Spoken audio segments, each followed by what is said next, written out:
আজকের এই এপিসোডে যে ঘটনাগুলো আপনাদের সাথে শেয়ার করব, এই ঘটনাগুলোর মধ্যে শিক্ষণীয় ব্যাপার যেমন রয়েছে, ঠিক তেমনি ভয়ঙ্কর কিছু অনুভূতিও রয়েছে যা আমাদের রক্তকে হিম করে দেবে। আশা করছি আজকের এই এপিসোডের ঘটনাগুলো আপনারা মনোযোগ দিয়ে শুনবেন। এই সময়টা কিন্তু আমরা বলছি এই 2025 সালেরই কথা আর কি। একসাথে একই জায়গায় থাকতেন। এই জাহেদ ভাই উনি খেয়াল করতেন যে ইব্রাহিম খলিল ভাই উনি কানে হেডফোন লাগিয়ে কিছু শোনেন। উনি চিন্তা করতেন হয়তো বা ফ্যামিলির সাথে কথা বলেন, কিন্তু দীর্ঘ সময় ধরে যেহেতু শোনেন, তখন জিজ্ঞেস করলেন যে তুমি আসলে কি শোনো। তখন ইব্রাহিম খলিল ভাই বললেন যে উনি ভৌতিক ঘটনা শোনেন। ভৌতিক ঘটনা কি এটা যখন উনি জিজ্ঞেস করলেন, তখন উনি বললেন এটা জিন রিলেটেড ঘটনা। তখন উনি বললেন যে ও আচ্ছা, তুমি এগুলো শুনতে পছন্দ করো? তখন উনি বললেন যে হ্যাঁ পছন্দ করি। তখন উনি বললেন যে ওনার সাথেও ঘটে যাওয়া একটি ঘটনা রয়েছে। তখন আগ্রহী হয়ে যখন ইব্রাহিম খলিল ভাই তাকে প্রশ্ন করলেন, উনি বললেন যে ঠিক আছে পরে বলবো। ওই পরে পরে করতে করতে প্রায় 1 মাস চলে যায়। আসলে সৌদি আরবের বাস্তবতায় সবাই ব্যস্ত থাকে। এক জায়গায় বসে যে দীর্ঘ সময় কথা বলবে, যারা আসলে কর্মব্যস্ত মানুষ, তাদের জন্য এটা কিন্তু একটু কঠিনই বলতে হবে। 1 মাস উনি চেষ্টা করেছেন, বিভিন্ন সময় যখন দেখা হয়েছে উনি বলেছেন ঠিক আছে বলবো বলবো করতে করতে একটা সময় উনি ঘটনাটি বলেন। আর এই ঘটনাটি প্রচারের অনুমতিও উনি দান করেছেন। চলুন সেই ঘটনাই শুরু করি। 2023 সালের ডিসেম্বর মাস, প্যালেস্টাইনের গাজাতে হঠাৎ করে দখলদার ইসরায়েলি বাহিনী মারাত্মক আগ্রাসন শুরু করে। এই আগ্রাসন তো নতুন কিছু না, অনেকদিন ধরেই চলে আসছে। আর যে যুদ্ধটা দীর্ঘ সময় ধরে চলছিল, এই যুদ্ধের একটা অংশই ছিল এই ভয়ঙ্কর আগ্রাসন। এই আগ্রাসনে চারদিকে ব্যাপক ধ্বংসযজ্ঞ শুরু হয়। তখনও কিন্তু গাজা একদম মাটির সাথে মিশে যায়নি। প্রথম দিকে একদম ইলেকট্রিসিটি, ইন্টারনেট এগুলো কিন্তু ক্লোজ করে দেওয়া হয়। এই হামলার শুরুর দিকেই এই আলী হামজা বিন জাহিদ ভাই উনি ওনার পরিবারের সবাইকে হারিয়েছেন। ওনার বাবাকে হারিয়েছেন, মাকে হারিয়েছেন, ভাই বোন সবাইকে হারিয়েছেন। ওনার পরিবারে একমাত্র উনি একা ব্যতীত আর কেউ ছিল না। পুরো গাজা জুড়ে ভয়ঙ্কর খাদ্য সংকট, পানি সংকট। কি করবেন? ওনার মতো আরো অনেক মানুষই আছেন যারা এই সমস্যার মধ্যে আছেন। শিশুরা রাস্তায় রাস্তায় ঘুরে বেড়াচ্ছে, মা বাবাকেও খুঁজে পাচ্ছে না। মা বাবা হয়তো শাহাদাত বরণ করেছেন, খুঁজে পাচ্ছে না। এদিকে উনি তো জানেন যে ওনার পরিবারের সদস্যরা মারা গেছেন, তাদেরকে উনি কবরস্থও করেছেন। মানে ডিসেম্বরের শুরুর দিকেই তো এই ঘটনা ঘটেছিল।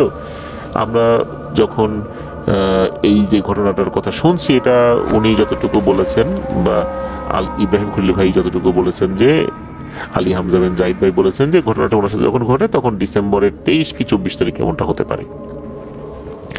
উনি প্রচন্ড ক্ষুধার্ত। এই পরিস্থিতিতে কোথায় খাবার পাবেন? সবাই তো নিজের জীবন বাঁচানোর জন্য ছোটাছুটি করছেন।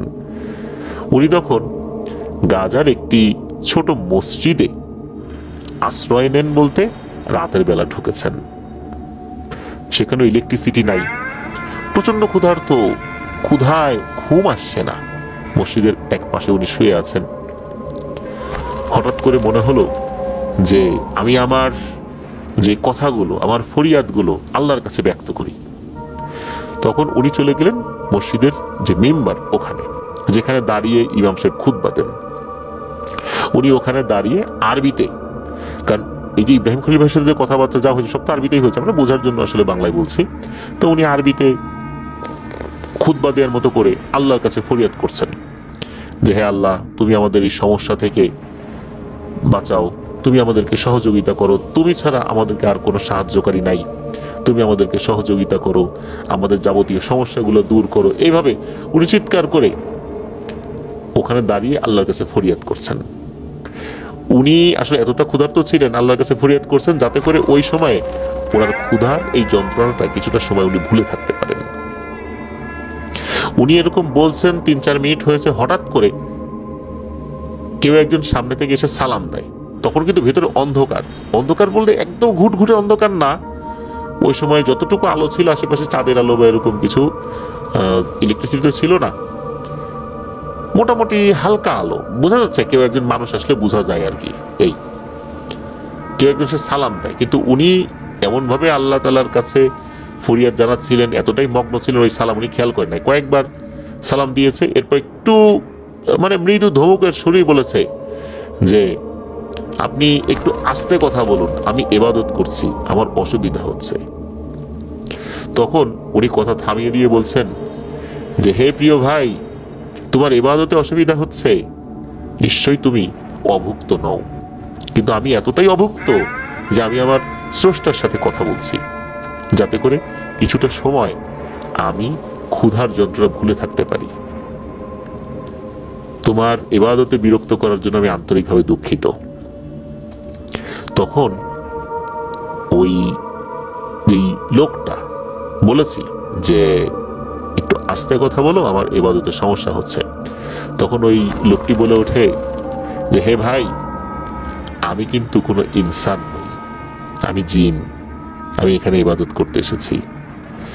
একথা শোনার সাথে সাথে এই আলী হামজা বিন জাহিদ ভাই বলে ওঠেন, হে আল্লাহর সৃষ্টি মাখলুক, তুমি এখানে আসছো, ইবাদত করছো, তুমি তোমার মতো করে ইবাদত করো, আমি একটু আমার প্রভুর সাথে কথা বলি, এটা আমাকে বলতে দাও, এটা তুমি তোমার জন্য বিরক্ত মনে করো না। তখন ওই জিনটা বলছে যে হে ইনসান, হে ভাই, তুমি কি আমাকে দেখে ভয় পাচ্ছ না? সাধারণত মানুষ জিনেদের কথা শুনলে তো ভয় পায়। তখন আলী হামজা বিন জাহিদ ভাই বলে ওঠেন যে তোমাকে ভয়ের কি আছে? আমি ছোটবেলাতে পবিত্র কোরআনে পড়েছি যে আল্লাহ জিন এবং মানুষকে সৃষ্টি করছেন তার ইবাদতের জন্য, আর তুমি মসজিদে এসে ইবাদত করছো, তোমাকে তোমার ভয়ের কিছু নাই, তোমাকে আমি কেন ভয় পাবো? এই কথা শোনার সাথে সাথে ওই জিনটা বলে উঠছে যে হে আমার ভাই, তুমি ক্ষুধার্ত, আমি তোমার জন্য যদি কিছু খাবারের ব্যবস্থা করি, তুমি কি নেবে? তখন উনি বলে ওঠেন, হ্যাঁ আমি অবশ্যই নেব, কারণ আমি প্রচন্ড ক্ষুধার্ত, আল্লাহই হয়তো বা তোমাকে আমার কাছে পাঠিয়েছেন। তখন উনি বলে ওঠেন যে তোমার বাসা কোথায় বলবা? তখন বলেন যে আমার বাসা এই জায়গায়, ওই পাশে কোনো একটা জায়গার কথা বলেছেন, একটা জায়গার কথা আর কি ওই সময় বলেছিলেন। তখন ওই জিনটা বলেছেন যে তুমি তোমার বাসায় চলে যাও, তোমার বাসায় গেলে যেখানে খাবার থাকে ওইখানে গেলেই তুমি সেখানে কিছু খাবার দেখতে পাবে। তখন জাহেদ ভাই বলেছিলেন যে সেখানে যাওয়ার মতো অবস্থা তো নেই, সেই জায়গা তো অনেকটাই ধ্বংসপ্রাপ্ত, সেখানে গেলে আমার মৃত্যু ঝুঁকি রয়েছে, ওখানে অভিযান চলছে, যে কোনো সময় বিপদ আপদ হতে পারে, তারপরে ফাইটার প্লেন থেকে বোম্বিং হতে পারে, ওখানে যাওয়ার তো আসলে সুযোগ নেই। তখন ওই জিনটা বলে আচ্ছা ঠিক আছে, তুমি মেম্বার থেকে নেমে এসো, এক পাশে শান্ত হয়ে বসো, আমি তোমার জন্য খাবার নিয়ে আসছি। এরপর জাহিদ ভাই উনি নিচে নেমে একটা জায়গায় বসেন। এরপর অল্প সময়ের মধ্যেই ওই জিনটা চলে আসে। তার চেহারা খুব ভালো করে দেখছেন না, তবে জিনটা যখন চলে আসে, সে যে খাবার নিয়ে এসে খাবারটা বোঝা যাচ্ছিল যে এখানে খাবার রয়েছে। বিসমিল্লাহ বলে জাহিদ ভাই সেই খাবার পেট পুরে খেলেন। এরপর ওনার প্রচন্ড ঘুম আসে, উনি ওই মসজিদের ভিতরে ঘুমিয়ে পড়েন। ওনার ঘুম ভাঙে কোনো একজন ব্যক্তির ডাকাডাকিতে। ফজরের সময় কিছু লোকজন এসেছিলেন, ওই অবস্থাতেও ওনারা কিন্তু নামাজ বাদ দেন না, মসজিদে ওনারা নামাজ পড়তেছেন। আমরা দেখেছি যে ধ্বংসপ্রাপ্ত মসজিদেও জুম্মার নামাজ হতে, জুম্মার নামাজেও সেখানে লোকজন এসেছে। যে কোনো সময় কিন্তু দখলদার ইসরায়েলি বাহিনী সেখানে বোম্বিং করতে পারে, গুলি চালাতে পারে, তবুও ওনারা কিন্তু নামাজ ছাড়েন না। তো ওখানে বেশ কয়েকজন এসেছেন, ওনারা দেখেছেন যে একজন ব্যক্তি ঘুমিয়ে আছেন, তাকে ডেকেছেন। তো উনি ওঠার পরে ওনার কাছে মনে হলো কি হলো, যা কিছু হলো সব কি স্বপ্নে হলো? উনি একটা জিনিস ফিল করলেন, সেটা হচ্ছে যে ওনার পেট একদম ভরা, আর উনি যে খাবার খেয়েছিলেন সেই খাবারের গন্ধও কিছুটা মনে হচ্ছে হাতে লেগে আছে, তবে মুখে খাবারের কোনো উচ্ছিষ্ট নাই, হাতেও নাই, সবকিছু পরিষ্কার পরিচ্ছন্ন। উনি যেখানে খেয়েছেন সেখানেও কোনো খাবারের চিহ্ন নাই, কেননা ওই সকালে বলতে ওই ভোরবেলা যারা এসেছেন তারা হাতে করে আলোর কিছু উৎস নিয়ে এসেছিলেন, যার কারণে ওই আলোতে সবকিছু দেখা যাচ্ছিল। এই ঘটনার পর সমগ্র গাজা জুড়ে তো তীব্র খাদ্য সংকট দেখা দেয়। তো এটার পরে কিন্তু ওই জিনের সাথে ওনার অনেকদিন দেখা হয়নি। গাজায় তখন মানবিক সাহায্য সহযোগিতা পাঠানো অনেকটাই বন্ধ। তারপরও বিভিন্ন জায়গা থেকে অনেক কষ্টে যে সাহায্য সহযোগিতা আসছিল, বিভিন্ন জায়গায় রিফিউজি ক্যাম্প করে খাবার দেওয়া হচ্ছিল, আমরা বিভিন্ন সময় দেখি না, তো ওইভাবে কিন্তু খাবার দেওয়া হচ্ছিল। উনি ওইভাবেই কিছু কিছু খাবার সংগ্রহ করে জীবন ধারণ করেছিলেন। এর কিছুদিন পর উনি সৌদি আরবে চলে আসেন।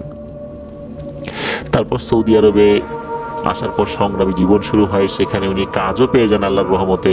আস্তে আস্তে অল্প সময়ের মধ্যে উনি ভালো বেতনও মোটামুটি পেয়ে যান।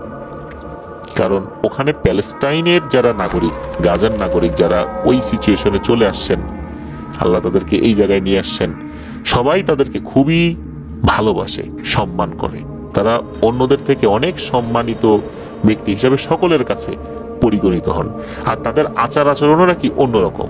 তাদের কথাবার্তা, তাদের ইমানি চেতনা, তাদের হাঁটা চলা সবকিছু অন্যরকম। মানে তাদেরকে দেখলেই মনে হয় যে আসলে আমরা যারা মুসলিম বলে দাবি করি, আমরা যারা সালাত আদায় করি, আসলে কি আমাদের সালাত কবুল হয় আল্লাহর দরবারে? আসলে কি এই ব্যক্তিদের মতো ঈমানওয়ালা আমরা হতে পারছি? না, তাদেরকে দেখলে নাকি এরকমটা মনে হয়। তো যাই হোক, এই প্রসঙ্গে উনি যখন কথা বলেন, উনি বলেন যে এর বেশ কিছুদিন পর স্বপ্নের মধ্যে ওই জিনটা আবার তার সাথে দেখা করতে আসে। এসে বলছে যে আলহামদুলিল্লাহ, তুমি ভালো আছো, তুমি যে তোমার পরিবার হারিয়েছ এর জন্য কি তোমার মনে কষ্ট লাগে না? তখন উনি বলেন আলহামদুলিল্লাহ, সুম্মা আলহামদুলিল্লাহ। এই ভূখণ্ডের জন্য আমাদের পূর্বপুরুষরা অনেক ত্যাগ করেছেন, অনেকে শাহাদাত বরণ করেছেন, অনেকের পরিবার একদম নিশ্চিহ্ন হয়ে গেছে। আমার পরিবারে তো তাও আমি বেঁচে আছি আলহামদুলিল্লাহ। আমার পরিবারের সবাইকে আল্লাহ তাআলা শহীদ হিসাবে কবুল করুন। আল্লাহ তাআলা এর মধ্যেই হয়তো বা কোনো কল্যাণ রেখেছেন, এটা নিয়ে আমি কোনো আফসোস করি না, আমার কোনো অভিযোগ নাই। তবে আমার মনে খুব একটা ইচ্ছা। তখন ওই জিনটা নাকি স্বপ্নের মধ্যে বলেন, কি ইচ্ছা বলো আমাকে? তখন বলেন যে আমি আমার মায়ের কবরটা জিয়ারত করতে চাই, এটা আমার মনের মধ্যে খুব ইচ্ছা জেগেছে, কিন্তু কিভাবে যাই, কিভাবে যাব?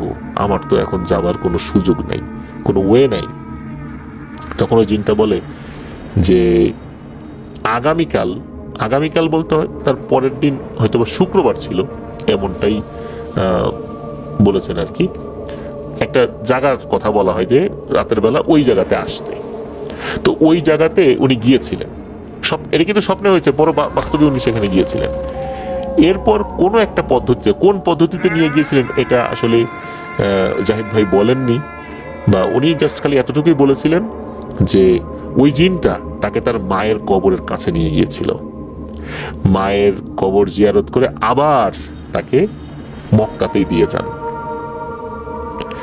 এরপরে তার সাথে আর দেখা হয়েছে কি না এই বিষয়ে আসলে জাহিদ ভাই বলতে পারেন না, কেননা কিছুদিন আগে ওই ভাইকে ওই কোম্পানি থেকে সৌদি আরবের আরেকটা শহরে আরেকটা ভালো পোস্টে পাঠিয়ে দেওয়া হয়েছে। উনি এখন সেখানেই আছেন। ফোনে তার সাথে হাই হ্যালো হয়, অর্থাৎ সালাম বিনিময় হয়, হালকা পাতলা যোগাযোগ হয়। এখন পর্যন্ত এইভাবেই আছেন।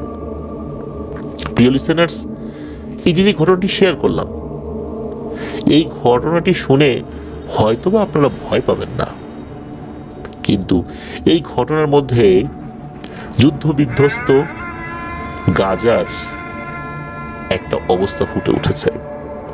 যুদ্ধ বিধ্বস্ত গাজার এক নাগরিকের অনুমতি সাপেক্ষে আপনার দ্য হোল ওয়ার্ল্ডে তার সাথে ঘটে যাওয়া ঘটনা শেয়ার করার অনুমতি আমরা পেয়েছি। আর এই ঘটনাটা আমরা পেয়েছি একজন রেমিটেন্স যোদ্ধা ভাইয়ের কাছ থেকে।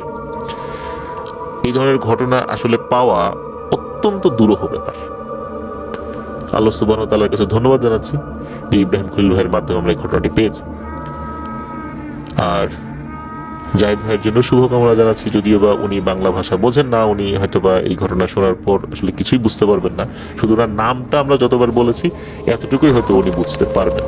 আর যদি কোনো বাংলাদেশি ভাইয়েরা ওনার আশেপাশে থাকেন, তারা হয়তোবা ট্রান্সলেট করে ওনার সাথে ঘটে যাওয়া ঘটনাটি ওনাকে শোনাতে পারবেন। প্রিয় লিসেনার্স, এই ঘটনার মধ্যে ইমানের যে একটা চেতনা, এই বিষয়টাও কিন্তু ফুটে উঠেছে বলে আমার কাছে মনে হয়েছে। আপনাদের কাছে কেমন মনে হয়েছে আমি ঠিক জানি না। আমি কিভাবে বলতে পেরেছি, আপনাদের সামনে কিভাবে উপস্থাপন করতে পেরেছি আমি জানি না। আসলে উনি যে আবেগ দিয়ে বলেছেন, এই আবেগটা দিয়ে আমি হয়তো বলতে পারিনি, আল্লাহ আমাকে ক্ষমা করুন। প্রিয় লিসেনার্স, চলে যাব আমাদের এবারের এপিসোডের পরবর্তী আরো একটি নতুন ঘটনায়। চলুন ঘটনাটি শুনে আসি। উনি সিলেটের খুবই ধনাঢ্য পরিবারের সন্তান। আর সিলেটে যারা রয়েছেন অনেকেই তারা ইউরোপ, আমেরিকা, এই দেশগুলো মধ্যে যেগুলো অনেক ভালো পজিশনে রয়েছে। আমেরিকা বলতে যে আমরা শুধু আমেরিকা মহাদেশের আমেরিকা এটাকেই বুঝাই। আমেরিকা, উত্তর আমেরিকা মহাদেশে তো আরো বেশ কয়েকটা দেশ রয়েছে, সেগুলো কিন্তু আমেরিকার মতো এত উন্নত নয়, মানে ইউএসএ বলতে আমরা যেটা বুঝাই আর কি। আবার ইউরোপের সব দেশ কিন্তু ইংল্যান্ড বা ফ্রান্স এগুলোর মতো উন্নত নয়। কিছু আছে ছোটখাটো দেশ, সেখানে কিন্তু বাংলাদেশিরা খুব একটা বেশি যায় না। এর মধ্যে সিলেটিরা যেই দেশে, স্পেশালি ইউরোপের যে দেশে বেশি থাকেন সেটা হচ্ছে ইংল্যান্ডে। লন্ডন শহরে অনেক সিলেটিরা থাকেন। ওনার বিয়ে হয় একজন সিলেটি ভদ্রলোক যিনি লন্ডনে থাকতেন তার সাথে। তো বিয়ের পরে উনি লন্ডনে চলে গেছেন। সালটা 90 দশকের মাঝামাঝি কোনো একটা সময়। উনি যখন চলে যান, ওখানে শুরুর দিকে বেশ ভালোই ওনার ঘর সংসার চলছিল, কোনো সমস্যা নাই। এরপর থেকে হঠাৎ করেই ওনার হাজবেন্ডের আচার আচরণের পরিবর্তন হতে থাকে। মনে হচ্ছে যে ওনার প্রতি আগের মতো আচার আচরণ ঠিক নাই। এর মধ্যে ওনার দুটো সন্তানও হয়েছে। ওনার সন্তান তারা তো তার মায়ের প্রতি, বাবার প্রতি খুবই ভালোবাসা, সম্মান সবকিছুই আসলে ছোটবেলা থেকেই ওভাবে দিয়ে আসে সন্তানেরা। সন্তানরাও খুবই ভালো। কিন্তু হাজবেন্ডের যেই সমস্যাটা, হাজবেন্ড যেটা করলো, আস্তে আস্তে উনি এই পারিবারিক জীবন থেকে মনে হচ্ছে অনেকটাই বিচ্যুত হয়ে যাচ্ছেন। ওনার আচার আচরণের পরিবর্তন হয়ে যাচ্ছে। হাজবেন্ড একটা পর্যায়ে এসে এই আপুকে মারাত্মকভাবে প্রেশারাইজ করতে থাকে যে তাকে ডিভোর্স দিতে হবে। আমাদের দেশে ডিভোর্স দেওয়ার ক্ষেত্রে যেমন বাধ্যবাধকতা রয়েছে হাজবেন্ডের পক্ষ থেকে, অন্যান্য দেশেও কিন্তু কিছু নিয়ম কানুন রয়েছে। এই সমস্ত পশ্চিমা দেশগুলোতে কোনো হাজবেন্ড যদি তার ওয়াইফকে ডিভোর্স দেয়, সেখানে কিন্তু সম্পত্তির কিছু অংশ দিয়ে দেওয়ার ব্যাপার স্যাপার থাকে, মানে ওই সমস্ত দেশের আইন কানুন অনুযায়ী। কিন্তু ওয়াইফ যদি হাজবেন্ডকে ডিভোর্স দেয়, মানে হাজবেন্ড ওয়াইফকে ডিভোর্স দিলে এরকম দিতে হবে, কিন্তু ওয়াইফ যদি হাজবেন্ডকে ডিভোর্স দেয় সেক্ষেত্রে হয়তো বা কিছু ফ্যাসিলিটিস পাওয়া যেতে পারে। এই জন্য কিন্তু ওনার স্বামী ওনাকে বিভিন্নভাবে প্রেশারাইজ করছে যাতে করে উনি তার স্বামীকে ডিভোর্স দেয়। কারণ উনি বলছেন যে আমি কেন ডিভোর্স দিব, আমার তো কোনো সমস্যা নেই, আমি তোমাকে ডিভোর্স দেবো না। কিন্তু ওনার স্বামী বলছে না, ডিভোর্স দিতেই হবে, কারণ উনি আসলে অন্য আর একটা মহিলার সাথে ইনভলভ হয়ে গেছেন। এই আপু ডিভোর্স দিলে উনি ওই মহিলাকে বিয়ে করতে পারবেন। এদিকে কোনোভাবেই যখন আপুকে মানাতে পারছিলেন না, এক পর্যায়ে ভিসা আবার বাংলাদেশের ভিসা করিয়ে আসলেন বাংলাদেশে। বাংলাদেশে আসার পর ওনার হাজবেন্ড তার বোনকে দিয়ে, তারপর আরো আত্মীয় স্বজনদেরকে দিয়ে এই আপুর উপর প্রেশার দিতে লাগলেন এই আপু যেন ডিভোর্স দেয়। আপু তো তার সংসার ভাঙতে চান না, উনি যে কোনো মূল্যে ওনার সংসারকে টিকিয়ে রাখতে চান। কিন্তু তার পরিবার, মানে তার হাজবেন্ডের পরিবার কেন জানি আর তাকে সহ্য করতে পারছে না। এই লোক আর একটা বিয়ে করবে, পরিবারও উঠে পড়ে লেগেছে যে এই সংসারটা ভেঙে দিয়ে বিয়ে করাতে হবে এই লোকটাকে। এদিকে দুটা বাচ্চার কি হবে এইটা নিয়ে আসলে তারা কি চিন্তা করছে না করছে এটা ওই আপু আসলে বুঝতে পারছে না যে কেন এমনটা হচ্ছে। ওই আপু যখন কোনোভাবেই ডিভোর্স দিবেন না, তখনই ওনার জীবনে নেমে এলো ভয়ঙ্কর এক বিপদ। ওনার হাজবেন্ড বা ওই হাজবেন্ডের পরিবার কার কাছ থেকে কি জাদু করেছে এটা জানা যায় না, তবে কোনো একটা ব্ল্যাক ম্যাজিক ওনার উপর করা হয়। যখন ওনার উপর ব্ল্যাক ম্যাজিক করা হয় উনি প্রচন্ড রকমের অসুস্থ হয়ে পড়েন। শুরুর দিকে শারীরিক অসুস্থতা দেখা দেয়, বিভিন্ন ধরনের শারীরিক যন্ত্রণা, শরীর জ্বলে যায়, পুড়ে যায়, এমন একটা অবস্থা।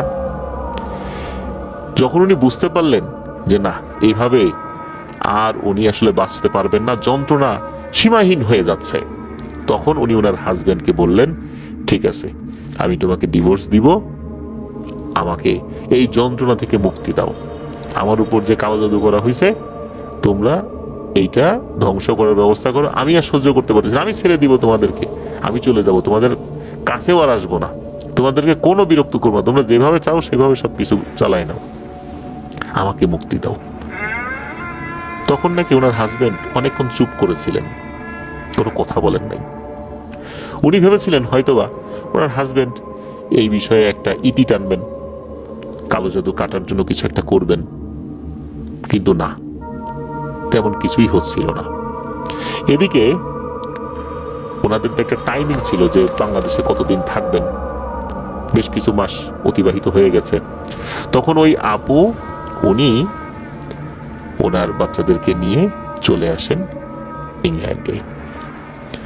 ইংল্যান্ডে আসার পর ঘটে আরো একটা রহস্যময় ঘটনা।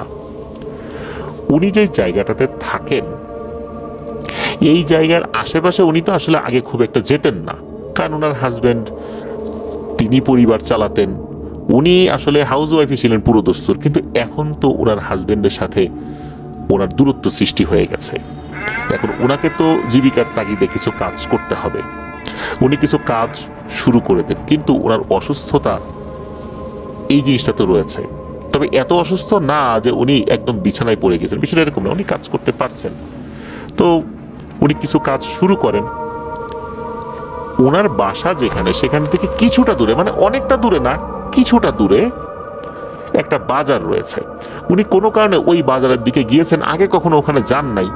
ওখানে গিয়ে একটা অদ্ভুত দৃশ্য দেখেন। উনি দেখতে পান সেখানে যারা পাদ্রী, মানে চার্চের, মানে আমরা যেটা বলি হচ্ছে গির্জা, গির্জার যারা ফাদার মানে প্রিস্ট যারা, এরকম ব্যক্তি আছেন। আবার দেখা যাচ্ছে যে বৌদ্ধ ধর্মের যেরকম লোকজন আছে, মাথা সম্পূর্ণ টাক করা, তারপর তাদের এক ধরনের পোশাক রয়েছে, ওইরকম পোশাক পরা। আবার দেখা যাচ্ছে যে দাড়ি টুপিওয়ালা একজন হুজুর, একজন না বেশ কিছু হুজুরের মতো রয়েছে আর কি। আবার হিন্দু সাধু সন্ন্যাসীর মতো লোকজনও রয়েছে, তারা ওখানে ঘোরাফেরা করছে, একজন আরেকজনের সাথে কথা বলছে। তো এটা দেখে উনি মনে করলেন এটা মনে হয় কোনো ধর্মীয় এমন একটা প্লেস যেখানে সব ধর্মের লোকজন আসা যাওয়া করে।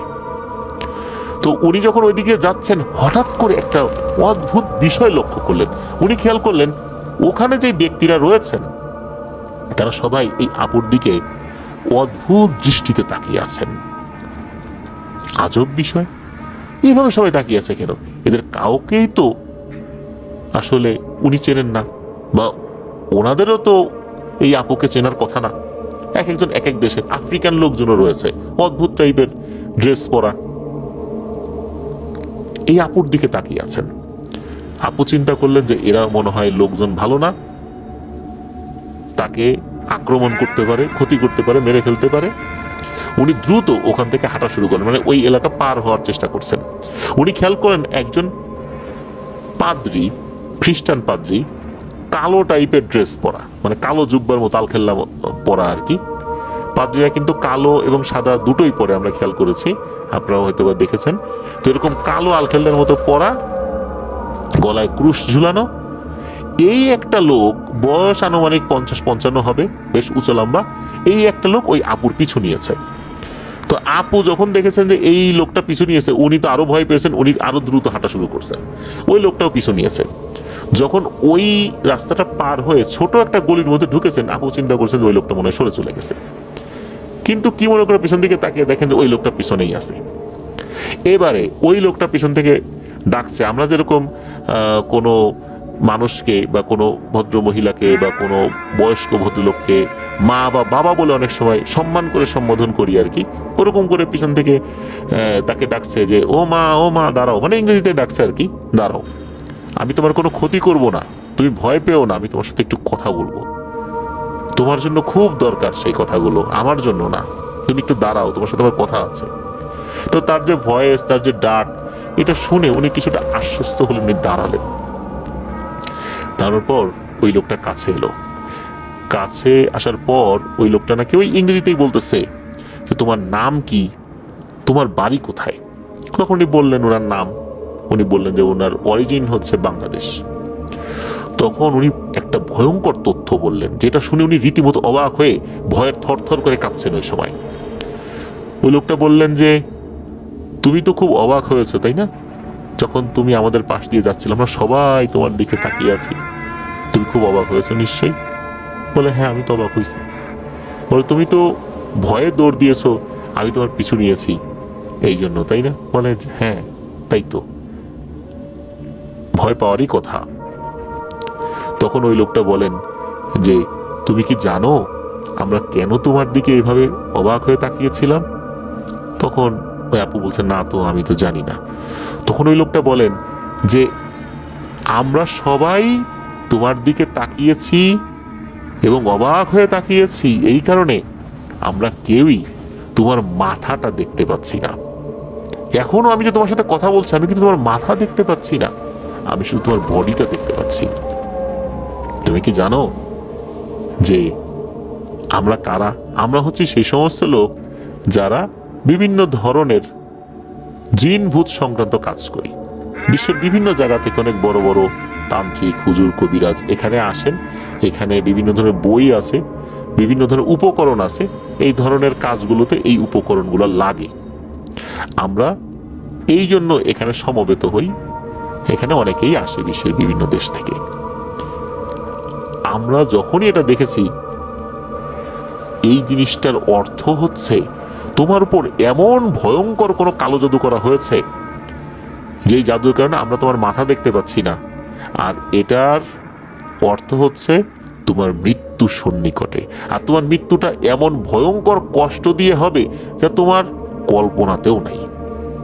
তুমি খুবই দ্রুত তোমার ধর্মের একজন ভালো মানুষের সাথে গিয়ে যোগাযোগ করো, তোমার ধর্মের রীতিনীতি অনুযায়ী তুমি তোমার এই জাদু কাটানোর ব্যবস্থা করো, না হলে কিন্তু তুমি আর বাঁচতে পারবে না।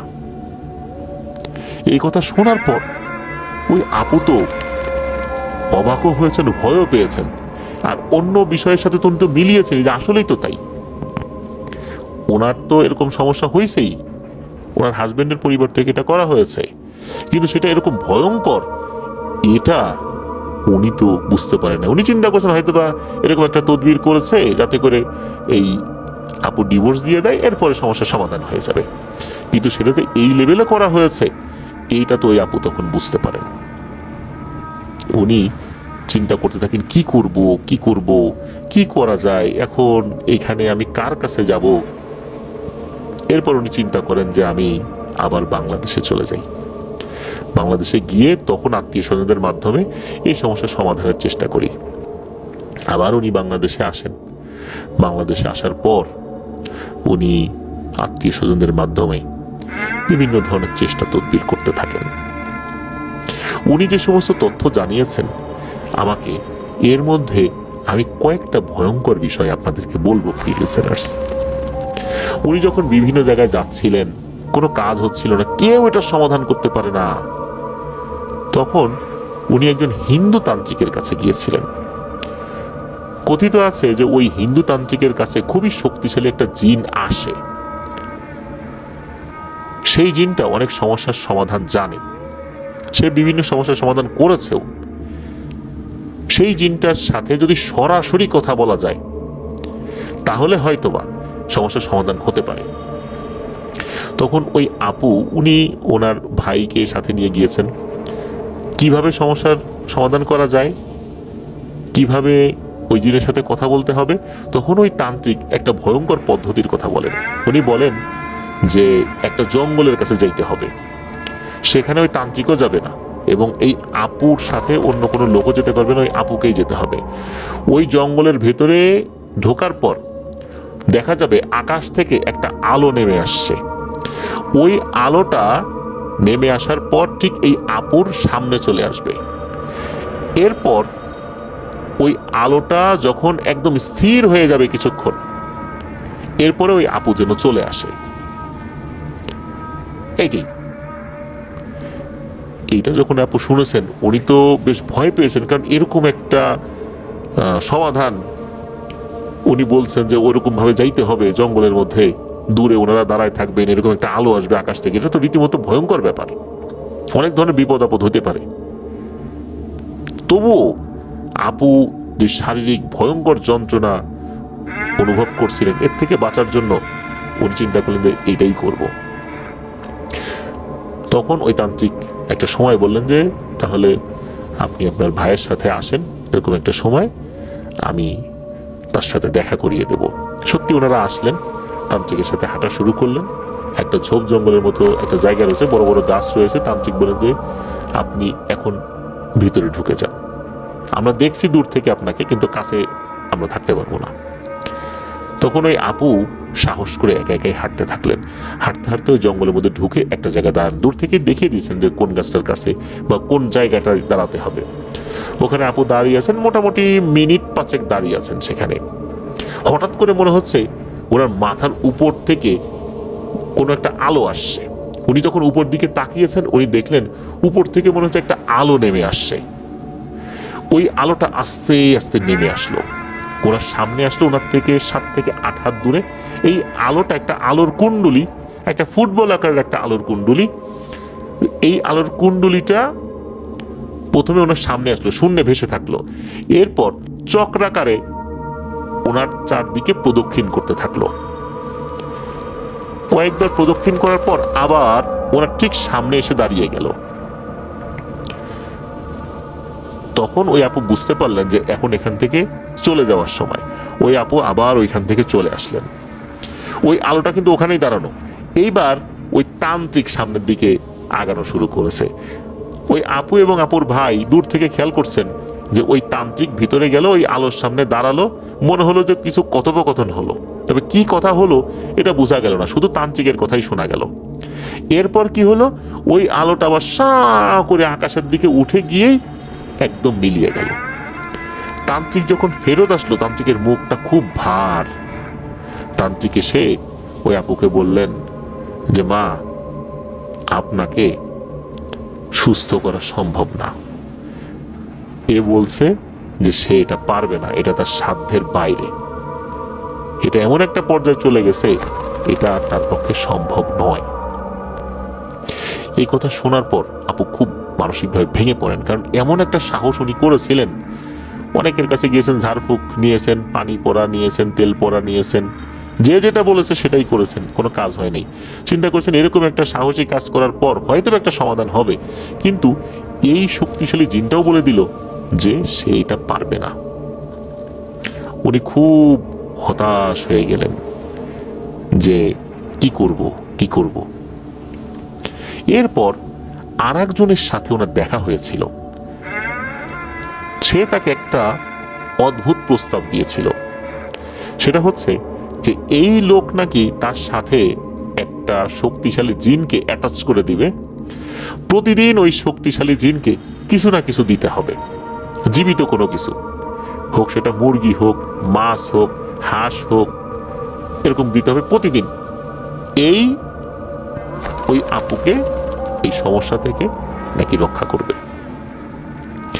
ওই আপু উনি বাঁচার জন্য অনেক মরিয়া হয়েছিলেন যে আমি এই যন্ত্রণা থেকে মুক্তি চাই, কিন্তু উনি এই প্রস্তাবে সরাসরি নাকচ করে দেন। এই প্রস্তাবে একদম ডিরেক্ট না, বলে না, এটা আমি করতে পারবো না। আমার সাথে এরকম একজন জিনিস থাকবে আর তাকে প্রতিনিয়ত আমাকে ভোগ দিতে হবে। এ আজকে মাছ চাবে, কালকে মুরগি চাবে, হাঁস চাবে, এরপরে গরু চাবে, ছাগল চাবে, এরপরে মানুষ চেয়ে বসবে। তখন আমি কি করব? আর এভাবে তো দেয়াটা ঠিক হবে না। আমি মরি বাঁচি, কিন্তু এই কাজ আমি করতে পারবো না। উনি এই জিনিসটা সরাসরি নাকচ করে দিয়েছিলেন। উনি চেয়েছিলেন যে যতটুকু সম্ভব নিয়মের মধ্যে থেকে শরিয়া সম্মতভাবে যেন এই সমস্যাটার সমাধান হয়। উনি সেই অনুযায়ী চেষ্টা চালিয়ে যাচ্ছিলেন, তারপরে কোনো কাজ হচ্ছিল না। এরপরে ওনার সাথে যেটা ঘটতে থাকে সেটা রীতিমতো আরো ভয়ঙ্কর ব্যাপার। উনি দেখতেন যে রাতের বেলা, স্বপ্নের ভিতরে না, একদম বাস্তবে, উনি যে রুমে ঘুমিয়ে থাকতেন, রাতের বেলা দরজা বন্ধ থাকলেও 3টা অবয়ব ওনার ঘরে ঢুকে পড়ত। ঘরে ঢুকে পড়ার পর এই 3টা অবয়ব 3 জায়গায় বসে পড়তো। এমন ভাবে বসতো যে এই 3টা অবয়বকে যদি আমরা দাগ দিয়ে একত্র করতে চাই, একটা সার্কেল, মানে একটা ত্রিভুজের মতো হয়ে যাবে। সার্কেল না, মানে বৃত্ত না, ত্রিভুজের মতো হয়ে যাবে। 3টা এমন পজিশনে বসতো, মানে ত্রিভুজে তো 3টা বিন্দু থাকে, 3টা বিন্দুকে যদি আমরা রেখা টেনে এক করি তাহলে ত্রিভুজ হয়ে যাবে। ওরা এমন পজিশনে বসতো। আর এরা বসে অদ্ভুত টাইপের সমস্ত মন্ত্র পড়ে জিকিরের মতো করতো। এটাতে কোন শব্দে জিকির করছে এটা বোঝা যেত না। এরপরে কি করতো, ওই ঘর থেকে ওনার ব্যবহৃত একটা কাপড় এই 3 জনের মাঝে রেখে তারা বিভিন্ন ধরনের জিনিস পড়তো আর এর উপর ফু দিত। উনি এটা দেখতেন, কিন্তু যখন ওরা আসতো ওনার শরীরটা একদম অবশ হয়ে যেত, উনি কিছু করতে পারতেন না। প্রথম দিকে প্রতিদিন রাতের বেলা এরকম হচ্ছে, উনি কিন্তু এটা দেখতেন, উনি কিছুই করতে পারতেন না। এর কিছুদিন পরে উনি দেখলেন যে এই 3টা অবয়ব এরকম অদ্ভুত ভাষায় জাদুটনা করার পর এই 3টা অবয়ব ওনাকে মানে বেধড়ক মারপিট করতেছে, ভয়ঙ্কর রকমের মারপিট। মানে এমন মার উনি জীবনে কখনো খান নাই। এরকম প্রতি রাত্রে ওনাকে মারপিট করত। উনি দেখলেন যে এরকম মারপিট প্রতি রাত্রে সহ্য করা ওনার পক্ষে সম্ভব না। এক রাত্রে উনি আগে থেকেই প্রস্তুত হয়েছিলেন। উনি দেখলেন যে বরাবরের মতো ওই রাতেও ওই 3টা অবয়ব দরজা বন্ধ থাকা অবস্থাতেই ঘরে ঢুকে পড়েছে। উনি তো জানতেন রাত কয়টার দিকে এরা আসে, বেশ কিছুদিন ধরে উনি এটা দেখছেন, ওনার তো অনুমান ছিল কয়টার দিকে আসে। যখনই ওরা এসেছে তখনই ওই আপু ওই 3 জনের পায়ের উপরে পড়ে যান, খুব কান্নাকাটি করতে থাকেন যে তোমরা আমাকে মেরো না, আমি আর সহ্য করতে পারতেছি না, আমাকে তোমরা ছেড়ে দাও, আমাকে মেরো না, তোমরা চলে যাও, আর যদি মারতেই হয় একবারে মেরে ফেলো, আমাকে আর এইভাবে কষ্ট দিও না, আমি আর সহ্য করতে পারতেছি না। ওই আপু দেখলেন যে এই যে কান্নাকাটি করলেন, এরা 3 জন মনে হলো 3 জনের দিকে তাকাচ্ছে, তারা যেন কি একটা বলা বলি করার চেষ্টা করছে। মনে হচ্ছে তাদের চেহারার মধ্যেও একটা অসহায়ত্বের ভাব ফুটে উঠেছে, মানে তাদের কিছু করার নাই। এরপর তারা কি করলো, 3 জনই ধোয়া হয়ে গেল। 3 জনই সাদা বা কালো ধোয়া, মানে একটা সাদা ধোয়া একটা কালো ধোয়া এরকম হয়ে গেল আর কি। সাদা কালো এটা উনি বুঝতে পেরেছিলেন, এরকম টাইপের আর কি। এই 3টা ধোয়া কি হলো, আবার এক হয়ে গেল। এক হয়ে এই আপুর গলা দিয়ে, মানে মুখ দিয়ে ঢুকে সরাসরি ওনার শরীরের মধ্যে ঢুকে গেছে এই ধোঁয়াগুলা। এরপর শুরু হলো নতুন আর একটা ঝামেলা। ওই জিনিসগুলো ওনার শরীরের মধ্যে ঢুকে গেছে। ওই আপু জানিয়েছেন যে মহিলাদের গর্ভে যদি সন্তান থাকে, সন্তান কিন্তু একটা নির্দিষ্ট সময়ের পর নড়াচড়া শুরু করে, নড়াচড়া কিন্তু অনুভব করা যায়। ওই আপু উনি ফিল করেন যে ওনার শরীরের মধ্যে ওই 3টা জিনিস রয়েছে, ওই 3টা জিনিস নড়াচড়া করে।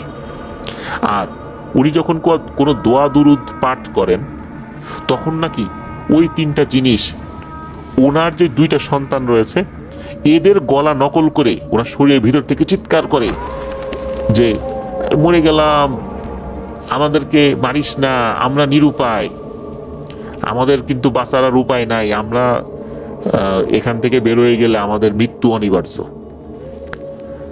আমাদেরকে মারিস না। মানে উনি যখন কোনো রুকিয়া করেন, রুকিয়া করা কোনো পানি পান করেন, শরীরে কোনো তেল মালিশ করেন, তখনই নাকি ওনার শরীরের ভিতর থেকে ওই 3টা অবয়ব ওনার সন্তানদের কণ্ঠ নকল করে আর্তনাদ করতে থাকে এবং নড়াচড়াও করে। এই নড়াচড়াটা উনি ফিল করেন। উনি বলেছিলেন এই 3টা জিনিস এখন ওনার শরীরের মধ্যেই রয়েছে, সেই জিনিস 3টা নড়াচড়া করে। তদবির নিলেই এরা চিৎকার করে। এই চিৎকারটা শুধু উনি শুনতে পান। আর ওনার শরীরে যে নড়াচড়া করে, এটা কেউ দেখলে বুঝতে পারে যে নড়াচড়া করছে, কিন্তু আল্ট্রাসাউন্ড বা অন্য টাইপের কোনো টেস্ট করলে কিন্তু এগুলো ধরা পড়ে না। সর্বশেষ উনি যেটা জানিয়েছিলেন সেটা হচ্ছে যে ওনার পায়ের নিচ থেকে আস্তে আস্তে আস্তে আস্তে অবশ হতে শুরু করছে। আস্তে আস্তে এই অবশ হওয়ার ভাবটা শরীরের উপর দিকে উঠে আসছে। উনি চিকিৎসা নিচ্ছেন, উনি রুকিয়া করাচ্ছেন, কিন্তু তাতে কোনো লাভ হচ্ছে না। তবে উনি সর্বোচ্চ চেষ্টা করছেন উনি সুস্থ হওয়ার জন্য। উনি মূলত হোয়াটসঅ্যাপে ছোট ছোট ভয়েস ক্লিপ আকারে ভেঙে ভেঙে ওনার সাথে ঘটে যাওয়া বিষয়গুলো পাঠিয়েছিলেন। উনি যখন ওনার ভয়েসগুলো পাঠাচ্ছিলেন, ভয়েসগুলো শুনলে যে কেউ ভয় পেয়ে যাবে। মনে হচ্ছে যে ওনার গলা কেউ চেপে ধরে রেখেছে, কোনোভাবে কথা বলতে পারছেন না, এমন ভাবে কথা বলছেন এই কথাগুলো শুনলেই ভয় লাগে। মানে যে কেউ আতঙ্কিত হয়ে উঠবে যে এটা কিভাবে কথা বলছেন উনি। আমি প্রথম দিকে শুনে আমি নিজেই আতঙ্কিত হয়ে গেছি যে এইভাবে কথা বলছেন। একটা মানুষ যদি গলায় প্রচন্ড রকমের প্রেশার থাকা অবস্থায় কথা বলার চেষ্টা করেন, কেমন করে কথা বলে, মনে হচ্ছে ওইভাবে উনি কথা বলছেন। আমি জানি না ওনার এখন কি অবস্থা। আমি ওনার নামটা শেয়ার করলাম না। 2024 সালের ডিসেম্বরের লাস্ট উনি নক দিয়েছিলেন হোয়াটসঅ্যাপে। এরপরে ওনার কোনো ধরনের কোনো মেসেজ আমরা পাইনি, কোনো ইমেইলও পাইনি। আর ওনার ফোন নাম্বারটা যেটা রয়েছে এটাতেও কোনো ধরনের কোনো যোগাযোগ স্থাপন করা সম্ভব হয়নি। আমি চেষ্টা করেছিলাম যে ওনার এই ঘটনা আমি শেয়ার করবো কিনা, কারণ ওনার ঘটনার এখন কি অবস্থা, ওনার শারীরিক অবস্থা কি, এই বিষয়টা আসলে কোন অবস্থাতে রয়েছে, কোনোভাবেই ওনার সাথে যোগাযোগ করা সম্ভব হয়নি। আমি জানি না ওনার এখন অবস্থা কি, তবে আমি এতটুকু বুঝতে পেরেছি একটা মানুষ বাঁচার জন্য কতটা চেষ্টা করতে পারেন, এটা আমি ওনার কথা শুনে বুঝতে পেরেছি।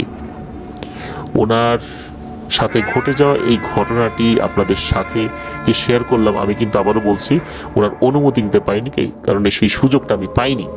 তবুও কেন বললাম, কারণ আজকের এই স্পেশাল এপিসোডে এই ঘটনাটি এই কারণে বলেছি, কারণ সাংসারিক জীবনে যখন কলহ সৃষ্টি হয়, একে অন্য থেকে আলাদা হতে চায়, তখন কিন্তু বিচ্ছেদের জাদুগুলো করা হয়।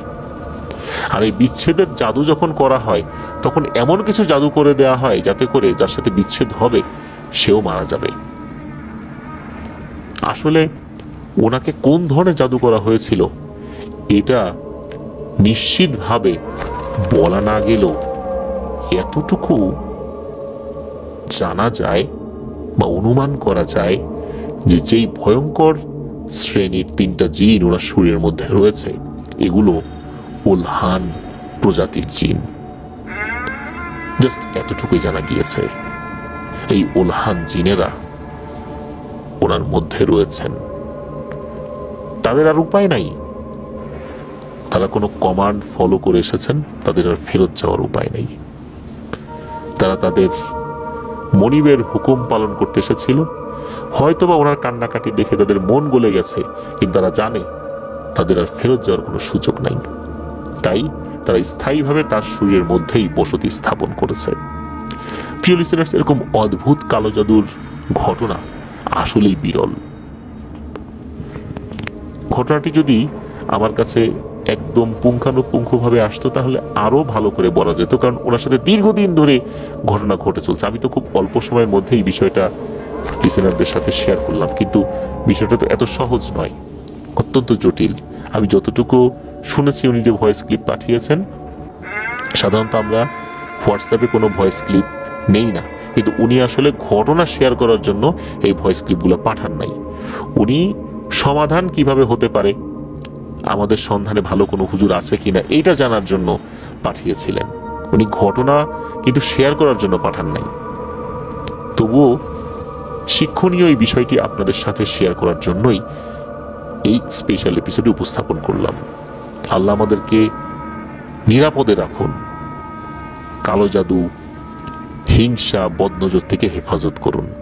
প্রিয় লিসেনার্স, চলুন চলে যাব আমাদের এবারের এপিসোডের পরবর্তী আরও একটি নতুন ঘটনায়। প্রিয় লিসেনার্স, এবারে যে ঘটনাটি আপনাদের সাথে শেয়ার করব, এই ঘটনাটি আমি সংগ্রহ করেছি রাজবাড়িতে। আমার যে এলাকা, এই এলাকারই খুব কাছের এক ছোট ভাই, যার নাম আলামিন। আলামিন পেশায় একজন সাংবাদিক। আলামিনের বাবাও রাজবাড়ির স্বনামধন্য একজন সাংবাদিক।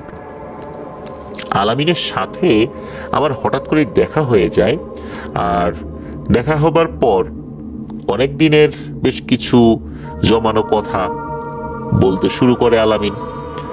কথার এক পর্যায়ে আলামিন বলে যে তার সাথে ঘটে যাওয়া দুটি ঘটনা রয়েছে।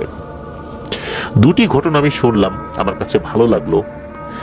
আর এরপর আলামিন আমাকে জানালো রাজবাড়ির আরও একজন স্থানীয় সাংবাদিক, উনি বেশ সিনিয়র, তার কাছেও একটি ঘটনা রয়েছে। অনেক আগে আলামিন তার মুখে সেই ঘটনাটি শুনেছিলেন। এরপর আলামিন তাকেও ফোন করেন, উনিও চলে আসেন রাজবাড়ির বড়পুল নামক যে জায়গাটা রয়েছে ওইখানে। তার সাথে আমি কথা বলে সেই ঘটনাটিও সংগ্রহ করি। সেই ঘটনাগুলো এখন ধারাবাহিকভাবে আপনাদের সাথে শেয়ার করবো ইনশাল্লাহ। চলুন আলামিনের সাথে ঘটে যাওয়া ঘটনা এখন আমরা শুনি। প্রথম ঘটনাটি শুনবো, এটি ঘটেছিল 2016 সালের এক রাতে। আলামিন তখন বাংলা ট্রিবিউনেও কাজ করছেন। বাংলা ট্রিবিউনের একটি কনফারেন্স ছিল ঢাকাতে। তবে কনফারেন্স যেদিন হবে তার 2 দিন আগে আলামিন জাহাঙ্গীরনগর বিশ্ববিদ্যালয়ে এসেছিল। কারণ হচ্ছে ওই সময় জাহাঙ্গীরনগর বিশ্ববিদ্যালয়ে বাংলা ট্রিবিউনের প্রতিনিধি ছিলেন সজীব নামে একজন ভাই। সজীব ভাইয়ের অনুরোধেই আলামিন জাহাঙ্গীরনগর বিশ্ববিদ্যালয়ে আসে। আলামিন চিন্তা করলো যে জাহাঙ্গীরনগর বিশ্ববিদ্যালয়ে একটু ঘুরে দেখি, ফার্স্ট টাইম জাহাঙ্গীরনগর বিশ্ববিদ্যালয়ে আসলাম।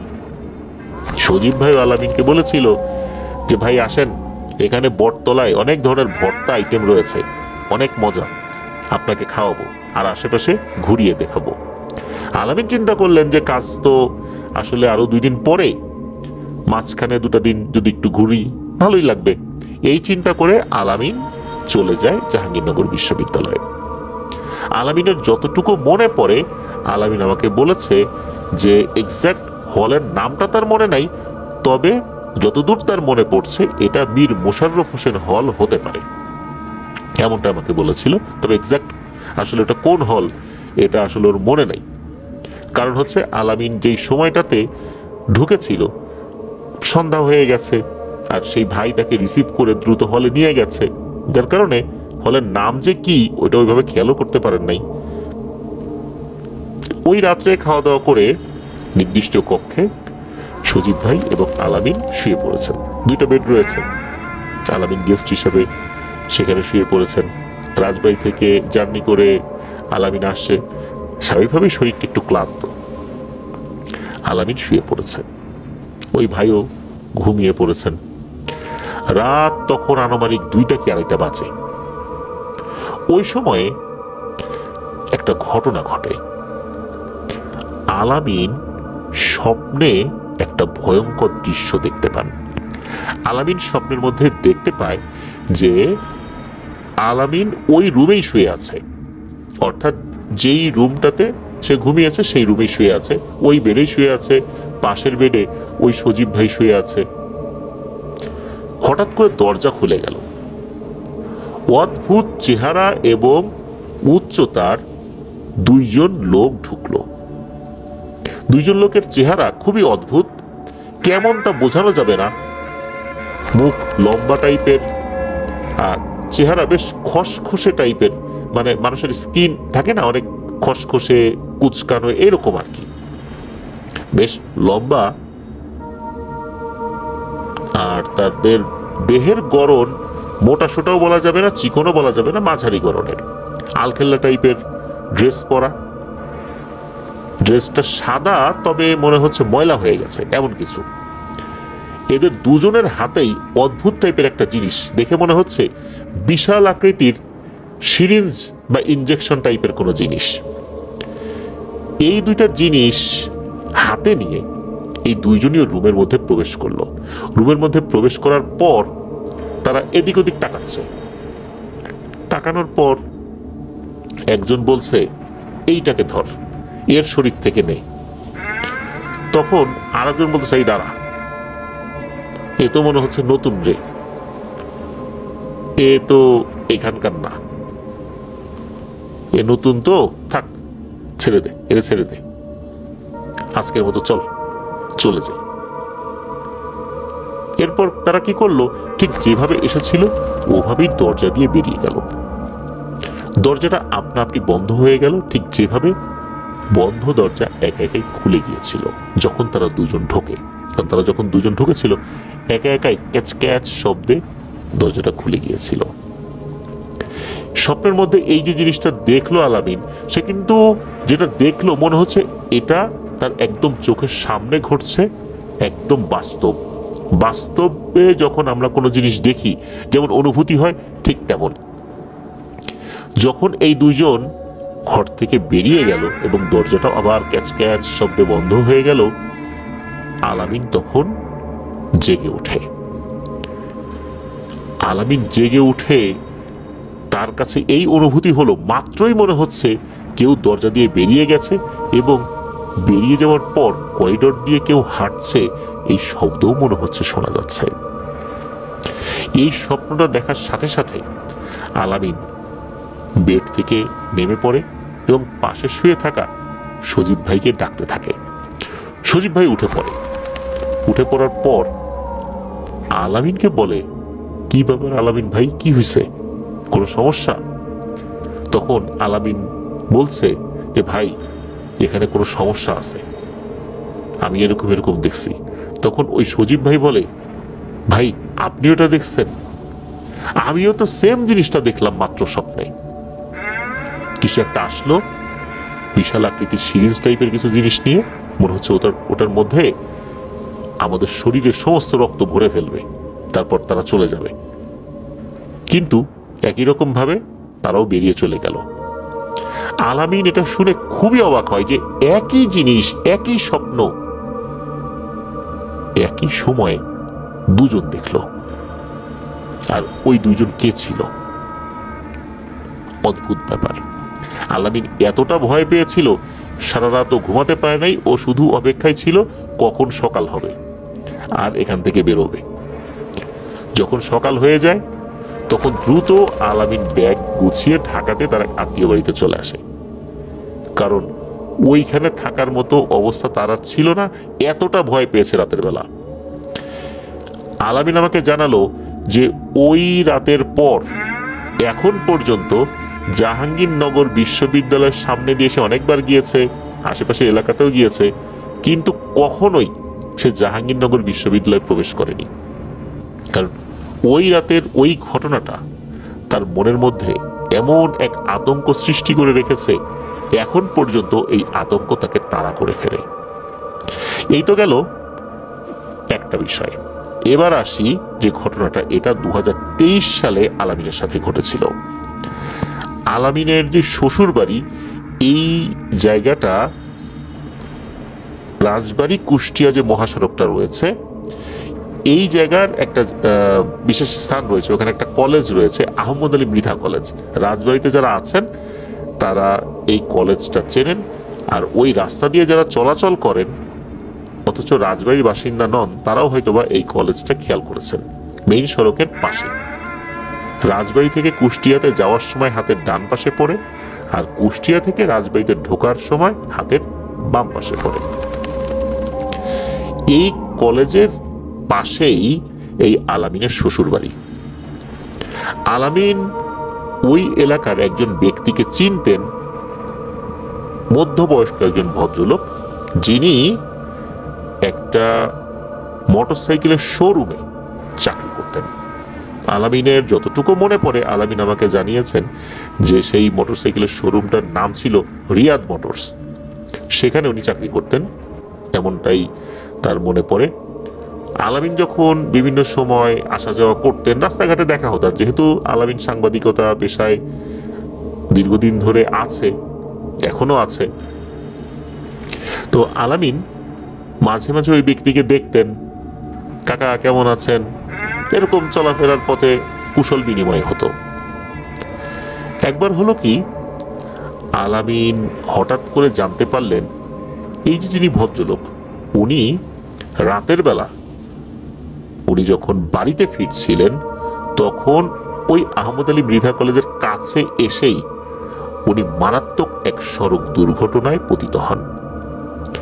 উনি ওনার সাইকেল নিয়ে সম্ভবত উনি ইউটার্ন নিতে গিয়েছিলেন কোনো জায়গায়, তখনই অপোজিট পাশ থেকে আসা কোনো দ্রুতগতির যানবাহন তাকে চাপা দেয়। ঘটনাস্থলেই উনি নিহত হন।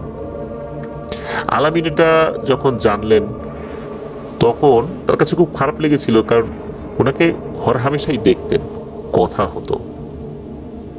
আর তার শ্বশুরবাড়ির এলাকারই লোক। এটা যখন হলো এর প্রায় 3 থেকে 4 দিন পরের ঘটনা। আলামিন এক রাতে শ্বশুর বাড়িতে যাচ্ছিলেন, তখন আলামিনের স্ত্রী তার বাবার বাড়িতেই ছিলেন। এই জন্য আলামিন চিন্তা করলেন যে রাত্রে শ্বশুর বাড়িতে যাই, যেহেতু তার ওয়াইফ ওই সময় আলামিনের শ্বশুর বাড়িতে অবস্থান করছে। তো আলামিন বাইক নিয়ে যাচ্ছিল।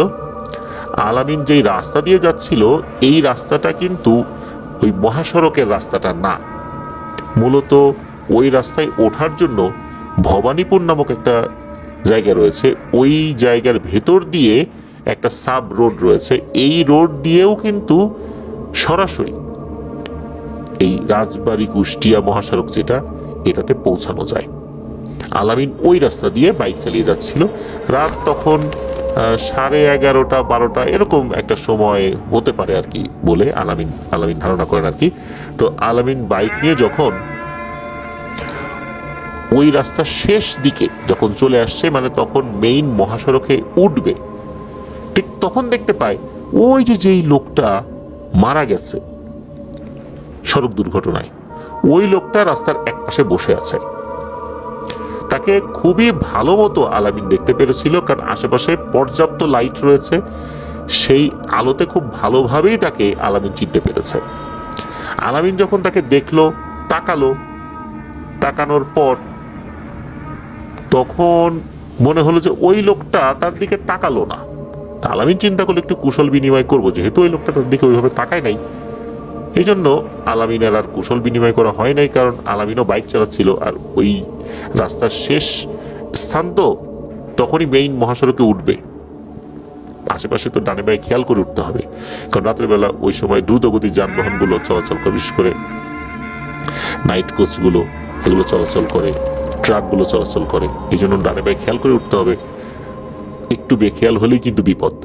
এই জন্য আলামিন ডানে বাঁয়ে খেয়াল করে সে বাইকটা নিয়ে একটানে শ্বশুর বাড়িতে যখন ঢুকবে তখন মনে পড়ে, আরে আমি এটা কাকে দেখলাম, এটা তো সেই লোক যে কিনা কয়েকদিন আগেই ঠিক এই জায়গাতে সড়ক দুর্ঘটনায় মারা গিয়েছে।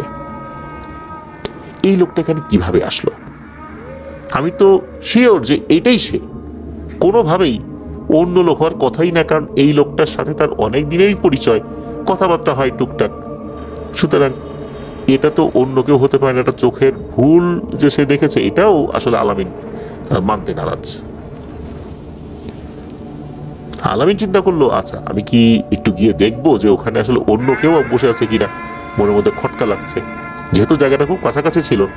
আলামিন তৎক্ষণাৎ তার বাইকটা ঘুরিয়ে রাস্তার অপোজিট পাশ থেকে দেখার চেষ্টা করলো যে ওখানে কেউ বসে আছে কিনা। মাত্র কয়েক মিনিটের ব্যবধান, আলামিন দেখলো ওখানে কেউ নেই। আলামিনের মনের মধ্যে এখনো একটা প্রশ্ন তাড়া করে ফেলে, ওই রাতে আলামিন রাস্তার উপর কাকে বসে থাকতে দেখেছিল। হঠাৎ করে ওই লোকটা ওখানে বসে আছে যে সময়টাতে আলামিন ওই দিক দিয়ে বাইক নিয়ে যাচ্ছে, কারণটা কি? এটার কোনো উত্তর আলামিন আর খুঁজে পায়নি।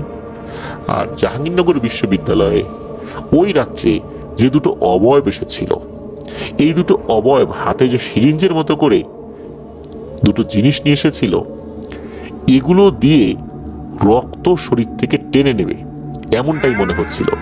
কিন্তু এই দুটো জিনিস এটা দিয়ে শরীরের রক্ত টেনে নিতে তারা চেয়েছিল, কারণটা কি। আর ওই রুমে ঢোকার পর তারা যখন কথা বলছে যে না এরা নতুন, এটা নতুন, এটা নতুন, থাক দরকার নাই, আবার চলে গেল, একই স্বপ্ন দুইজন কিভাবে দেখলো? এই প্রশ্নটা আলামিনের আজও মনের মধ্যে তাড়া করে ফেরে। যদিও বা এই সমস্যার কারণে আলামিনের শারীরিক কোনো সমস্যা হয়নি, কোনো ঝাড়ফুঁকও করাতে হয়নি, তাই এই বিষয়টি নিয়ে সে যে অনেকের সাথে শেয়ার করেছে বিষয়টা এরকমও না।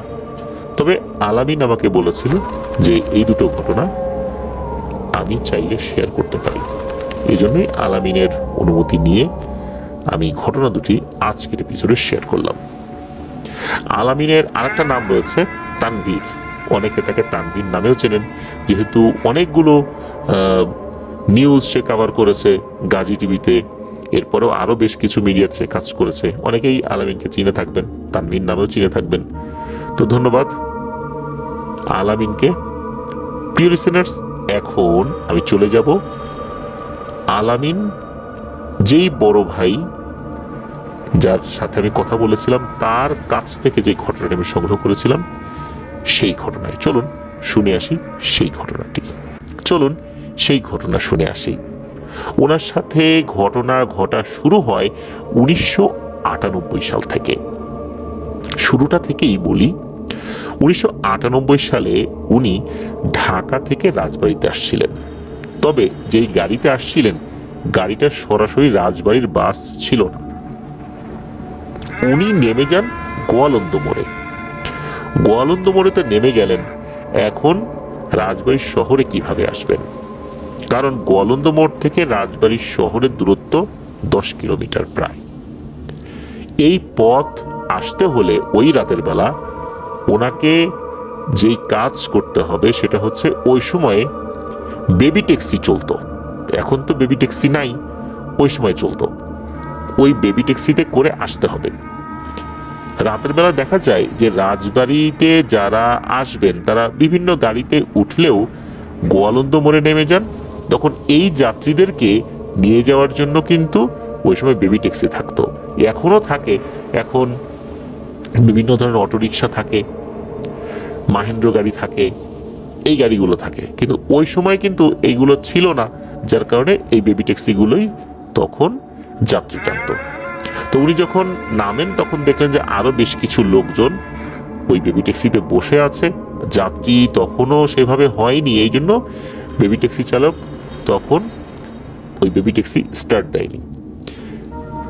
খোকন ভাই যখন আসলেন তখন উনি দেখলেন যে আকাশের অবস্থাও ভয়াবহ রকমের খারাপ, ভয়ঙ্কর ভাবে যে কোনো সময় বজ্র সহ বৃষ্টি শুরু হয়ে যাবে। এখন কয়জন যাত্রী এখন লাগবে সেটা গোনা যখন ওনারা দিলেন তখন দেখা গেল আরো 3-4 জন যাত্রী প্রয়োজন। এদিকে ঝড় বাদল তো উঠে আসছে, ঝড় বৃষ্টির রাত, যাত্রীর অপেক্ষায় থাকলে তো আর হবে না। এদিকে যিনি বেবি ট্যাক্সি চালক উনিও তো এই যাত্রী ফিল আপ না হলে ছাড়তে পারছেন না, তা না হলে ওনার লস হয়ে যাবে। তখন যাত্রীরা মিলে সিদ্ধান্ত নিলেন যে ওনার যাত্রী যে কয়েকজন শর্টেজ আছে তাদের ভাড়া ওনারা সবাই মিলে দিয়ে দিবেন, তবুও যেন তাড়াতাড়ি করে উনি ছেড়ে দেন। যখন এই বিষয়গুলো সেটেল হয়ে গেল তখন বেবি ট্যাক্সি চালক উনি বেবি ট্যাক্সি স্টার্ট দিয়ে রাজবাড়ির দিকে যাত্রা শুরু করলেন। রাজবাড়ির দিকে যখন যাত্রা শুরু করেছেন এর 5 থেকে 7-8 মিনিট পরেই ঝুম বৃষ্টি নামা শুরু হয়েছে, আর সেই সাথে বিজলি চমকাচ্ছে। রাজবাড়িতে যখন রেলগেট পর্যন্ত এই বেবি ট্যাক্সি আসলো তখন এত বৃষ্টি আর ইলেকট্রিসিটিও চলে গেছে, চারদিকে ঘুটঘুটে অন্ধকার। লোকজন যারা নামবেন তারা সবাই তো আর রেলগেট পর্যন্ত আসেন নাই, তারা আগে কয়েকটা জায়গায় স্টপেজ পরে সেখানে নেমে গেছে। আল্লাদিপুর আছে, শ্রীপুর আছে, তারপর বড়পুল আছে, তো এই জায়গাগুলোতে নেমে গেছেন।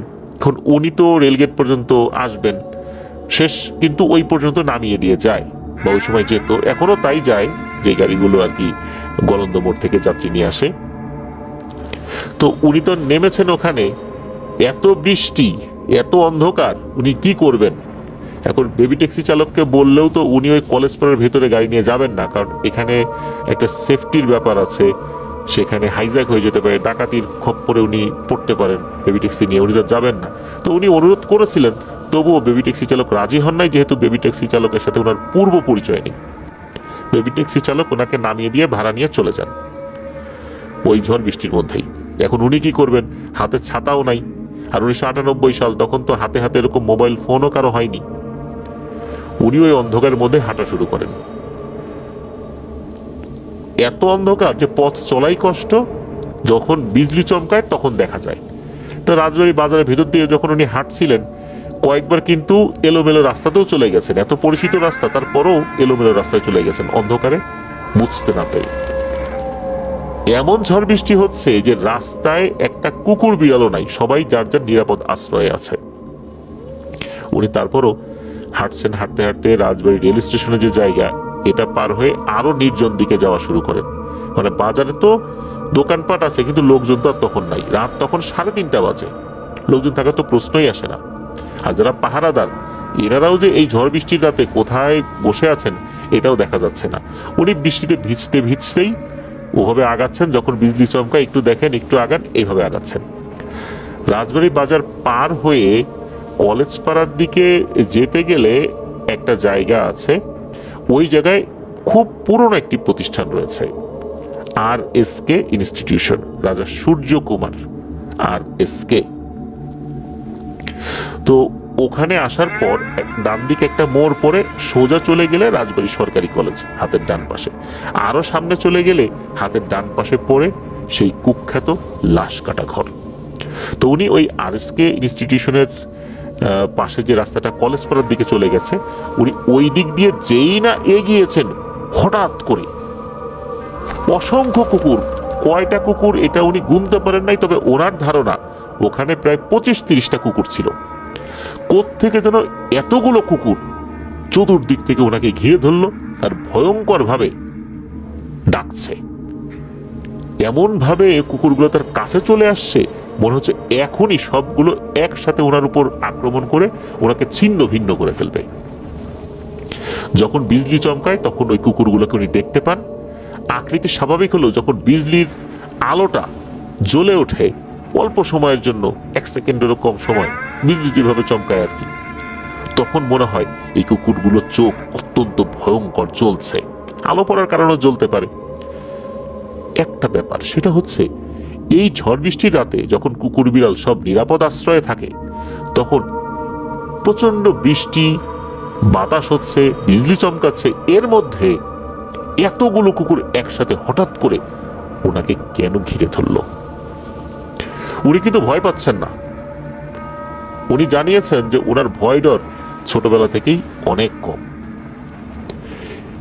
এই কুকুরগুলো যার দিকে ওনাকে ঘিরে ধরেছে, এর মধ্যে দিয়েই কিন্তু উনি আগাচ্ছেন। উনি জানেন যে এখন এই কুকুরগুলো যে কোনো সময় আক্রমণ করতে পারে, ভয় পেলেই ওরা আক্রমণ করবে। কুকুরগুলো ঘেউ ঘেউ করছে, উনি ওনার মতো করে আগাচ্ছেন। যখন বিজলি চমকায় একটু আগান তাড়াতাড়ি, যখন বিজলি বন্ধ হয়ে যায়, অন্ধকারে যায়, তখন ওখানে দাঁড়ান, তো কুকুর তো কন্টিনিউ ঘেউ ঘেউ করছে। এভাবেই উনি আস্তে আস্তে আগাচ্ছেন। ওখান থেকে ওনার বাড়িটা খুব বেশি দূরে নয়, তবে উনি জানিয়েছেন ওনার বাড়ির কাছাকাছি নাকি একটা সময় শ্মশান ছিল। এখন সেটা নাই, এখন নাই বলতে আরো বহু আগে থেকেই নাই, তবে একটা সময় ছিল সেখানে। উনি আগাতে আগাতে ওনার বাড়ির বেশ আগে 3টা কবর রয়েছে পাশাপাশি। ওই কবরের কাছাকাছি যখন উনি এসেছেন, এই পর্যন্ত কিন্তু কুকুর ঘেউ ঘেউ করছেই নন স্টপ, মানে কান ঝালাপালা করে ফেলছে, এত জোরে জোরে ঘেউ ঘেউ করছে। যখনই ওই কবরের কাছাকাছি আসেন তখন বেশ বড় একটা সময় নিয়ে বিজলি চমকে ওঠে। অনেক সময় আমরা দেখি না যে বিজলি নন স্টপ কয়েকটা চমকেছে, তখন মনে হয় যে কয়েক সেকেন্ড ধরে এই আলোটা বিরাজমান থাকে, ওরকম আর কি। আর সাথে সাথে একটা বাজ পড়ার শব্দও আসে। তখনই ওই কুকুরগুলো কোথায় যেন মিলিয়ে যায়, আর কোথাও ওই কুকুরগুলো দেখা গেল না। এরপর উনি হাঁটতে হাঁটতে বাড়িতে চলে আসলেন। বাড়িতে এসে উনি পরিবারের সদস্যদেরকে ডাকাডাকি করলেন, তারা উঠলো। ওঠার পর যেহেতু ভিজে গিয়েছিলেন, উনি শরীর মুছে হালকা পাতলা খাওয়া দাওয়া করে উনি শুয়ে পড়লেন। ওই রাতটা কিন্তু ঘটনা এ পর্যন্তই। এর বেশ কিছুদিন পরে ঘটে আরো একটি ভয়ঙ্কর ঘটনা, এবং যা বেশ কিছুদিন ধরে চলেছিল। তা হচ্ছে এক রাতে উনি ফিরছেন। উনি যখন ফিরছিলেন তখন রাত আনুমানিক 1টা-1:30 এরকম বাজে আর কি। উনি যখন ফিরছিলেন তখন ওনার বাড়ির কাছাকাছি যখন এসেছেন, হঠাৎ করে দেখেন পথের উপরে সাদা শাড়ি পরা, অনেক উঁচু, অনেক উঁচু বলতে 15-20 ফিট উচ্চতার একটা অবয়ব এরকম হবে আর কি, ওনার ধারণা আর কি যে এরকমটা হতে পারে। এর চেহারাটা অত্যন্ত ভয়ঙ্কর এবং কালো। এই জিনিসটা ওনাকে দেখেই খিলখিল করে হেসে দেয়। এই যে এই জিনিসটা উনি দেখলেন, এই সমস্ত জায়গায় আমরা হলে কি হতো, মারাত্মক ভয় পেয়ে যেতাম। কিন্তু না, উনি মোটেও ভয় পান নাই। উনি যে কাজটি করেছেন সেটা রীতিমতো বিস্ময়কর। উনি ওইটাকে দেখে সোজা এগিয়ে গেছেন সামনে, মানে উনি যে পথ দিয়ে যাবেন সেই পথের উপর ওইটা দাঁড়িয়ে আছে, একদম পথের মাঝখানে দাঁড়িয়ে আছে, পথ রোধ করে যেতে দেবে না। উনি সোজা এগিয়ে গিয়ে ওনার বাম হাতটা সামনের দিকে বাড়িয়ে দিয়ে হাত এক পাশে চাপ দিয়েছেন, মানে অনেক সময় আমরা হাত আগায় এক সাইডে বলি না এই সর সামনে থেকে, ওইভাবে উনি বাম হাতটা এগিয়ে দিয়ে হাতটা দিয়ে ওই জিনিসটাকে বলে এই সর সামনে থেকে, আমাকে যাইতে দে বাড়ি। উনি যখন হাত দিয়ে ওই জিনিসটাকে সরাতে গিয়েছেন, ওনার কাছে মনে হলো উনি বাতাসের মধ্যে হাত চালিয়েছেন। এই জিনিসটা পুরোটাই একটা বাতাসের মতো, অথচ এটা একটা শক্ত দেহ উনি দেখছেন, চোখের সামনেই দেখছেন, কিন্তু এর উপর হাত চালিয়ে দেখেন ওনার হাত ভেতর দিকে ঢুকে গেছে, যেমন বাতাসের উপর দিয়ে আমরা যেভাবে হাত নাড়াই, শূন্যে হাত নাড়াই যেরকম হয়, ওই রকম ওনার কাছে অনুভূত হতো। উনি যখন এটা করলেন ওই জিনিসটা সরেও গেল, ওই জিনিসটা কিন্তু পেছন থেকে খিলখিল করে হেসেই যাচ্ছে।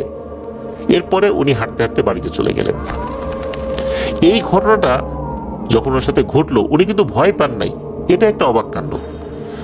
পরিবারের সাথে যখন শেয়ার করলেন, পরিবারের সদস্যরা বললেন যে ঠিক আছে, তোকে তো ঝাড়ফুঁক করাইতে হবে।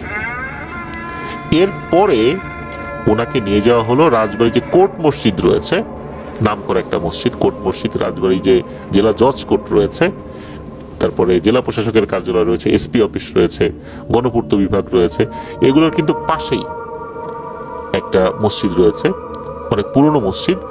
এই মসজিদের যিনি ইমাম সাহেব ছিলেন তৎকালীন, তার কাছে নিয়ে যাওয়া হয়, উনি ঝাড়ফুঁক করে দেন, রুকিয়া করে দেন। এরপরে আরো একদিন উনি রাতের বেলা বাড়িতে ফিরছিলেন, বাড়ির কাছাকাছি এসে দেখেন ওই সেম জিনিসটা দাঁড়িয়ে আছে রাস্তার উপরে, তাকে দেখে খিলখিল করে হেসে দিয়েছেন। উনি কিন্তু এবারও ভয় পেলেন না, উনি সামনে এগিয়ে গিয়ে হাত দিয়ে ধাক্কা দিয়ে সেটাকে সরিয়ে দেওয়ার চেষ্টা করছেন, সামনে থেকে বিরক্ত করিস না। এরপর উনি বাড়িতে চলে আসলেন। কোর্ট মসজিদের ইমাম সাহেবের কাছে বেশ কয়েকবার ঝাড়ফুঁক, পানি পড়া এগুলো নেওয়ার পর আল্লাহর রহমতে এই সমস্যাটার সমাধান হয়ে গিয়েছিল। এরপরে আর একটা ঘটনা ওনার সাথে ঘটে যেটা অত্যন্ত ভয়ানক।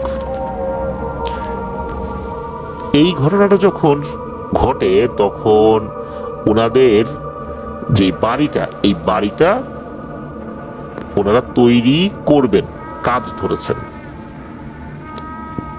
আগের যে বাড়িটা, এখন ওই আগের বাড়িটাই তো আসলে নতুন বাড়ি তৈরি করতে হবে, আগের বাড়িটা ভেঙে ফেলতে হবে। আগের বাড়িটা ভেঙে ফেলা হয়, পরিবারের সদস্যরা অন্য জায়গায়, পার্শ্ববর্তী আর একটা জায়গায় ওনারা বাসায় ওঠেন।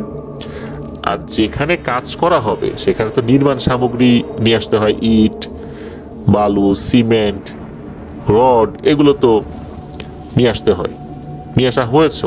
আর আমাদের বাংলাদেশের প্রেক্ষাপটে সাধারণত শীতকালগুলোতে নির্মাণ কাজটা আমরা ধরি, কেননা ওই সময় ঝড় বৃষ্টি থাকে না, ননস্টপ কাজ করা যায়। যেমন এখন যে শীতকাল চলছে, আমরা এখন যেই ঘটনাটা শেয়ার করছি, এখন তো শীতকাল বাংলাদেশে, জানুয়ারি মাস চলছে।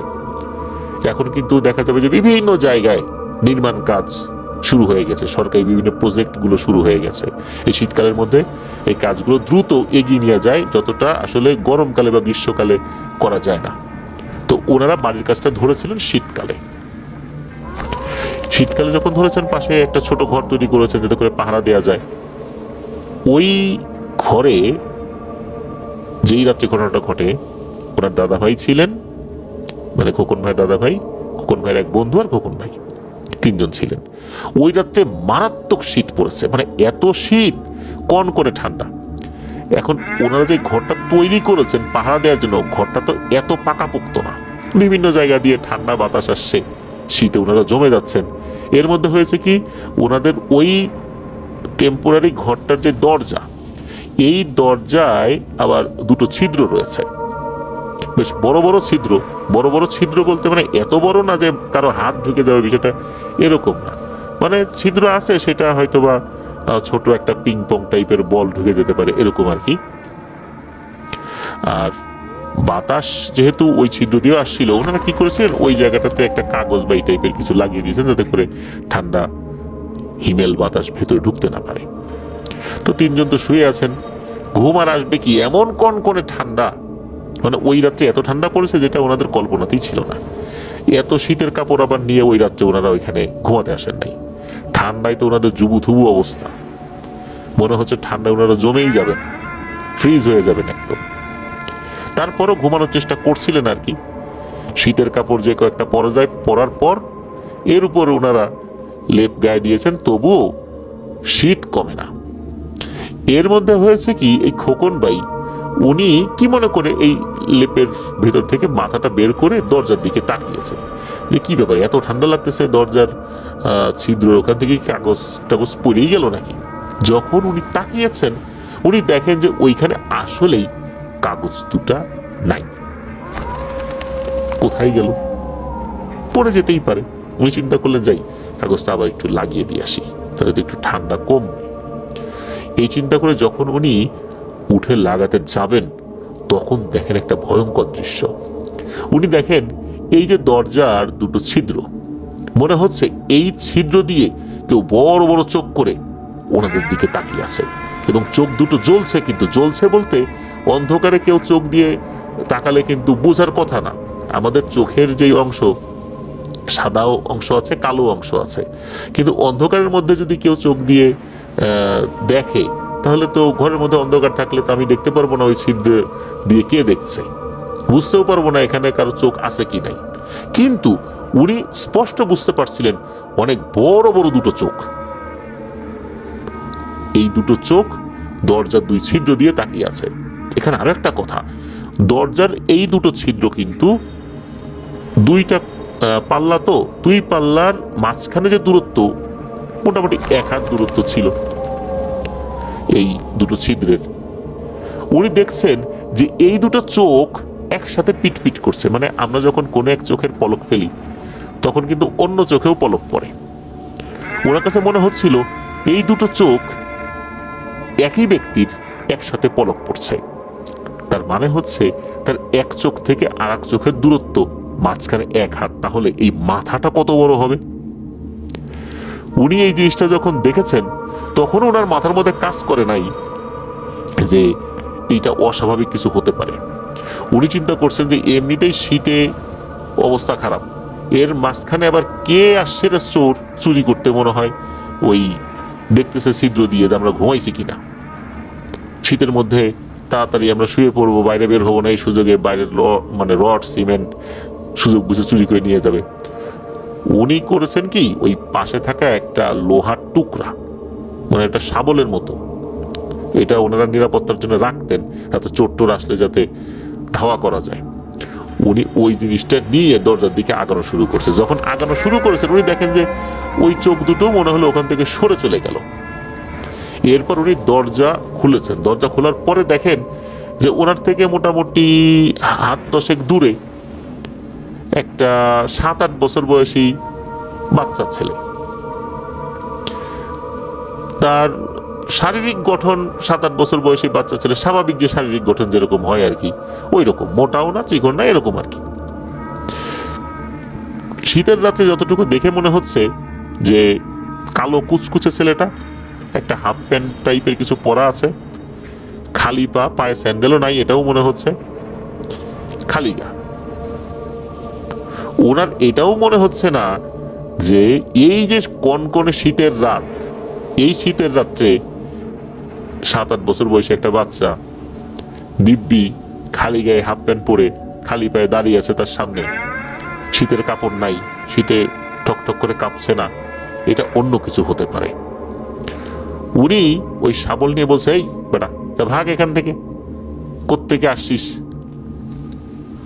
চুরি চুরি করবি নাকি, তা ভাগ এখান থেকে, তাহলে দিলাম কিন্তু শাবল দিয়ে বাড়ি। উনি এরকম বলছেন। উনি দেখেন যে ওই জিনিসটা দূরে দাঁড়িয়েই খিলখিল করে হাসছে, এবং এমন ভাবে হাসছে হাসির কোনো শব্দও হচ্ছে না, আর দাঁত বের করে যখন হাসছে দাঁতগুলো সাদা, এটা বোঝা যাচ্ছে। তবে দাঁতগুলো যে চোখা বা অস্বাভাবিক এরকম না, তবে সাদা দাঁত এটা বোঝা যাচ্ছে। এটা দেখার সাথে সাথে ওনার মেজাজটা যায় গরম হয়ে, এমনি ঠান্ডার মধ্যে অবস্থা খারাপ, তার মাঝখানে একটা উটকো ঝামেলা। উনি ওই শাবলটা উঁচু করে ওর কাছে চলে গেছেন, দেখেন ওই জিনিসটা সরে না, দাঁড়াই আছে ওখানে। উনি রাগ করে ওই শাবল দিয়ে ওই জিনিসটার কোমরে একটা আঘাত করেছেন। যখনই আঘাত করেছেন ওই জিনিসটা বিশ্রী রকমের একটা শব্দ করে ওঠে, একবার শব্দ করে আবার চোখ, তারপর আবার দাঁত বের করে খিলখিল করে হাসে, শব্দ ছাড়া আর কি। এটা দেখার সাথে সাথে এবার তো ওনার মেজাজ আরো দ্বিগুণ হয়ে গেছে, মেজাজ গরম, মানে আগের বার থেকে এখন আরো মেজাজ দ্বিগুণ গরম হয়ে গেছে। এইবার উনি শাবল দিয়ে এটার এক হাতের সাইডে আর কি এইবার দিয়েছেন সজোরে বাড়ি। ওনার শরীরের শক্তি যতটুকু ছিল এইটা দিয়ে বাড়ি দিয়েছেন, মানে মেজাজটা এত গরম হয়েছে। যখনই উনি এটা দিয়ে বাড়ি দিয়েছেন ওই জিনিসটা আবার একটা বিশ্রী রকমের শব্দ করে ওঠে। অনেক সময় আমরা কুকুরকে যদি সজোরে আঘাত করি এক ধরনের শব্দ করে ওঠে, ওই টাইপের একটা শব্দ আর কি। তো একবার এরকম শব্দ করে আবার চুপ হয়ে যায়, আবার খিলখিল করে হাসতে থাকে। ওনারও আবার মেজাজ গরম, আবার উনি বাড়ি দেন। ওই এরকম 3-4 বার চলে। এর মধ্যে হয়েছে কি, ওনার যে বন্ধু শুয়েছিল ওই বন্ধু উঠে এসেছে, কারণ ওনার যে দাদা ভাই ছিলেন, মানে খোকন ভাই দাদা ভাই শুয়েছিলেন, তার বন্ধুকে বলছে, দেখতো খোকন কোথায় গেল রাতের বেলা, কোনো সমস্যা হইলো কিনা, ওই একা একা শাবল নিয়ে বাইরে বের হইলো মনে হইলো। ওনার বন্ধু আবার বের হয়ে দেখে সেম ঘটনা, মানে ওই যে একটা 7-8 বছর বয়সী বাচ্চার মতো একটা দাঁড়িয়ে আছে, ওই জিনিসটা কিভাবে যেন হাসছে, আর উনি ওই শাবল দিয়ে বাড়ি দিচ্ছেন। তখন উনি বলছে, এই কিরে কি করিস, এই দেখ না, এই যে কোত্থেকে একটা আবিল নিয়ে এসে জুটছে, বিরক্ত করতেছে, চুরি করবে মনে হয়, আবার এখন এই যে কেমন কেমন করতেছে। তো উনি বলতেছেন যে, এই এটারে তো মারার পরেও যাচ্ছে না, এক কাজ করি আয়, আমি হাত ধরি, 2 হাত ধরি, আর তুই 2 পা ধর, এই পাশে একটা খাল আছে, পুকুর আছে, এর এই পানির মধ্যে ফালাই দিই, তাহলে যদি শিক্ষা হয়। যখন এটা বলেছেন ওনার বন্ধু, ওনারা দুজনই দেখেন এই জিনিসটা দৌড়ে পাশে থাকা একটা ঝোপের দিকে চলে গেল। ওদিকে হয়েছে কি, ভিতরে থাকা ওই খোকন ভাইয়ের দাদা ভাই, উনি বলছেন যে, এই খোকন তাড়াতাড়ি ভিতরে চলে আয়, বাইরে থাকার দরকার নেই, তাড়াতাড়ি ভিতরে আয়। কারণ ওনার বন্ধু যখন বাইরে বের হয়েছেন তাদের দুইজনের কথোপকথন কিন্তু আবার ভিতর থেকে দাদা ভাই শুনেছেন। তখন উনি কিছু একটা আঁচ করতে পেরেছেন, উনি বলছেন তাড়াতাড়ি ভিতরে চলে আয়। এদিকে ওনার বন্ধু ভিতরে আসলেও খোকন ভাইয়ের তো মেজাজ তো ঠান্ডা হয় নাই, প্রচন্ড ঠান্ডায় বডি একদম কনকনে ঠান্ডা হয়ে গেলে ওনার মেজাজ তো তখন একদম হিট হয়ে আসেন মারাত্মক লেভেলের। কারণ ওই যে পিচ্চিটা, এই পিচ্চিটা ওনার মেজাজ এত গরম করে দিয়েছে, উনি এবার শাবল নিয়ে আরো আগায় গেছেন, যে কোথায় গেল রে, এটারে আবার একটু উত্তম মধ্যম দিয়ে নেই। এদিকে ওনার বন্ধু কিন্তু পেছন দিকে মানে চলে এসে ঘরের ভিতরে ঢুকে গেছেন, আর উনি আগায় গেছেন। উনি যখন আগায় গেছেন, আগায় যাওয়ার পর তখন দেখেন যে ওই জিনিসটা ঝোপের ভিতর থেকে আবার বের হয়ে আসছে, বের হয়ে এসে অদ্ভুত টাইপের একটা কাজ করে। সেটা হচ্ছে ওই জিনিসটার বৃদ্ধাঙ্গুলি তার কানের ভিতরে ঢুকিয়ে দেয়, ঢুকিয়ে দেওয়ার পর 4 আঙ্গুল উঁচু করে তাকে ইশারা করে ডাকতে থাকে, মানে আয় আয় করে ডাকতে থাকে। মানে এক হাতের বৃদ্ধাঙ্গুলি কানের ছিদ্রের মধ্যে ঢুকিয়ে দিয়েছে, আর 4 আঙ্গুল দিয়ে আয় আয় করে ডাকতেছে, যেভাবে আমরা হাত দিয়ে ইশারা করে ডাকি ওইভাবে ডাকছে। এইরকম ভাবে যখন ডেকেছে আর ওই খিলখিল করে হাসছে শব্দহীন ভাবে, ওই সময় এসে খোকন ভাই বুঝতে পেরেছে, না রে এতক্ষণ আমি কি করলাম, আমি যে এই যে লোহার জিনিসটা দিয়ে এটাকে কয়েকবার মারলাম, যত জোরে মারছি, এত জোরে কোনো মানুষকে মারলে তো বেঁচে থাকার কথা না, আর বেঁচে থাকলেও ওর তো দাঁড়িয়ে থাকার কথা না। এই জিনিসটা দিব্যি হেসে চলছে, আমাকে এখন আবার ডাকছে, এইটা তো স্বাভাবিক না রে। উনি তখন ওই শাবলটা হাতে নিয়েই উল্টো দিকে ঘুরে দিয়েছেন এক দৌড়ে উনি ঘরে এসে দরজা লাগিয়ে দিয়েছেন। দরজা লাগানোর পর তখন ওই দাদাভাই আছে, ওই দাদাভাই বলতেছেন যে এই তোর আসতে এত সময় লাগলো, আমি তো এখন বাইরে বের হচ্ছিলাম, তোর কি বুদ্ধি শুদ্ধি নাই? এই ঠান্ডার সময় কেউ খালি গায়ে বাইরে বের হয়ে থাকে? আর তুই এত জোরে জোরে আঘাত করলি, তোর কি একবারও বুঝে আসলো না যে এইটা অন্য কিছু? তখন উনি বলতেছে হ্যাঁ আমি তো পরে বুঝতে পারছি। তখন আর দাদাভাই বলতেছে যে বুঝতে তো পারছিস, ভাগ্যিস আল্লাহর রহমতে হাতেই শাবলটা ছিল, তা না হলে তো তোকে ওইখানেই মাটির কত নিচে যে পুঁতে ফেলতো তা আল্লাহ মাহুদ ভালো জানে। আমি তো বের হচ্ছিলাম, এর মধ্যে তুই দৌড় দিয়ে চলে আসছিস, কাজটা ভালো করিস নাই রে। তো ওই রাত্রে তো ওনার বেশ ভয় লাগে যে আসলেই তো কাজটা কি করলাম। ওই রাত্রে এমনি ঠান্ডা কনকনে অবস্থা, তারপরে তো এই সমস্যা হয়েই গেল। উনি আর সারা রাত ঘুমাতে পারেন নাই। পরদিন সকালবেলায় যে কোর্ট মসজিদের ইমাম সাহেবের কাছে নিয়ে যাওয়া হয়, উনিও সেম কথাটাই বলেন যে তোমার হাতে যদি ওই জিনিসটা না থাকতো তাহলে তো তোমাকে মেরেই ফেলতো, আল্লাহর রহমতে বেঁচে গেছো, আল্লাহর কাছে শুকরিয়া আদায় করো। তো হুজুর ওনাকে ঝাড়ফুঁক করে দেন, পানি পড়া দিয়ে দেন। আর ওই যে পুকুরটার কথা বললাম, যে পুকুরে ওই 7-8 বছর বয়সী বাচ্চার যে অভাবটা তাকে ফেলে দিতে চেয়েছিলেন খোকন ভাইয়ের বন্ধু, তো ওই পুকুরটা ভরাট করে ফেলা হয়েছে। ওই পুকুরের অস্তিত্ব এখন নাই, ওখানে ঘরবাড়ি হয়ে গেছে এমনটাই জানিয়েছেন। তো ওনার সাথে ঘটে যাওয়া এই কয়েকটি ঘটনাই আমাদের সাথে শেয়ার করেছেন। পরবর্তীতে ওভাবে আর ওনার সাথে ঘটনা ঘটেনি আল্লাহর রহমতে, এখন স্বাভাবিক আছেন। তবে উনি জানিয়েছেন উনি খুবই একজন সাহসী মানুষ, ভয়টা ওনার কম, যেহেতু সাংবাদিকতা করেন, রাত বিরেতে অনেক জায়গায় যেতে হয়। উনি নিউজ 21 চ্যানেলে বর্তমানে কর্মরত রয়েছেন, এছাড়া আরও বেশ কিছু পেপার পত্রিকা উনি লেখালেখি করছেন, এমনটাই জানিয়েছেন আমাদেরকে।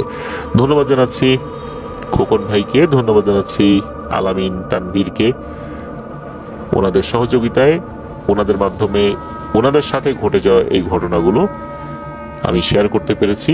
এই জন্য আশা করি আপনাদের কাছ থেকে ভবিষ্যতেও ইনশাল্লাহ আরও ঘটনা আমরা পাবো, আপনাদের জানা ঘটনাগুলো আপনাদের কাছ থেকে ইনশাল্লাহ পাবো বলে আশা করছি। প্রিয় লিসেনার্স, চলুন চলে যাব আমাদের এবারের এপিসোডের পরবর্তী আরও একটি নতুন ঘটনায়। এখন যে ঘটনাটি আপনাদের সাথে শেয়ার করব, এই ঘটনাটি আমাদেরকে যিনি দিয়েছেন তার নাম ইব্রাহিম খলিল। ইব্রাহিম খলিল ভাইয়ের প্রথম ঘটনাটি কিন্তু আমরা আমাদের এই এপিসোডের একদম শুরুর দিকে বলেছি, ফিলিস্তিনের জিন শিরোনামে। চলুন এই ঘটনাটি শুনে আসি। এই ঘটনাটি ওনার নিজের সাথেই ঘটেছিল। এই ঘটনাটি বলার পর আপনাদের সামনে কিন্তু একটা ভিডিও ক্লিপ ভেসে উঠতে পারে, এই বিষয়েও আমরা বলবো। চলুন ঘটনায় চলে যাই। তো উনি মূলত যেখানে কর্মরত রয়েছেন মক্কাতে, তো উনি যেই কোম্পানিতে চাকরি করেন, তো সেই কোম্পানির যিনি মালিক উনি মাঝে মাঝেই ওনাকে সাথে নিয়ে বিভিন্ন জায়গায় যান, মাঝে মাঝে মক্কা থেকে মদিনাতে আসেন। উদ্দেশ্য রাসূলুল্লাহ সাল্লাল্লাহু আলাইহি ওয়াসাল্লামের রওজা জিয়ারত করা, তাকে সালাম জানানো। তো এমনই একদিন কিছু কাজে আসছিলেন মদিনাতে, তো মদিনা থেকে তো সালাম জানিয়ে আবার মক্কাতে চলে যাবেন। তো নিজস্ব গাড়ি রয়েছে, মক্কা থেকে মদিনার দূরত্ব কিন্তু কম না, 400 কিলোমিটারের উপরে। তো ওনারা যখন আসছিলেন, রওনা দিয়েছেন, প্রতিমধ্যে একটা জায়গাটার নামটা আসলে ইব্রাহিম খলিল ভাই মনে করতে পারেন নাই।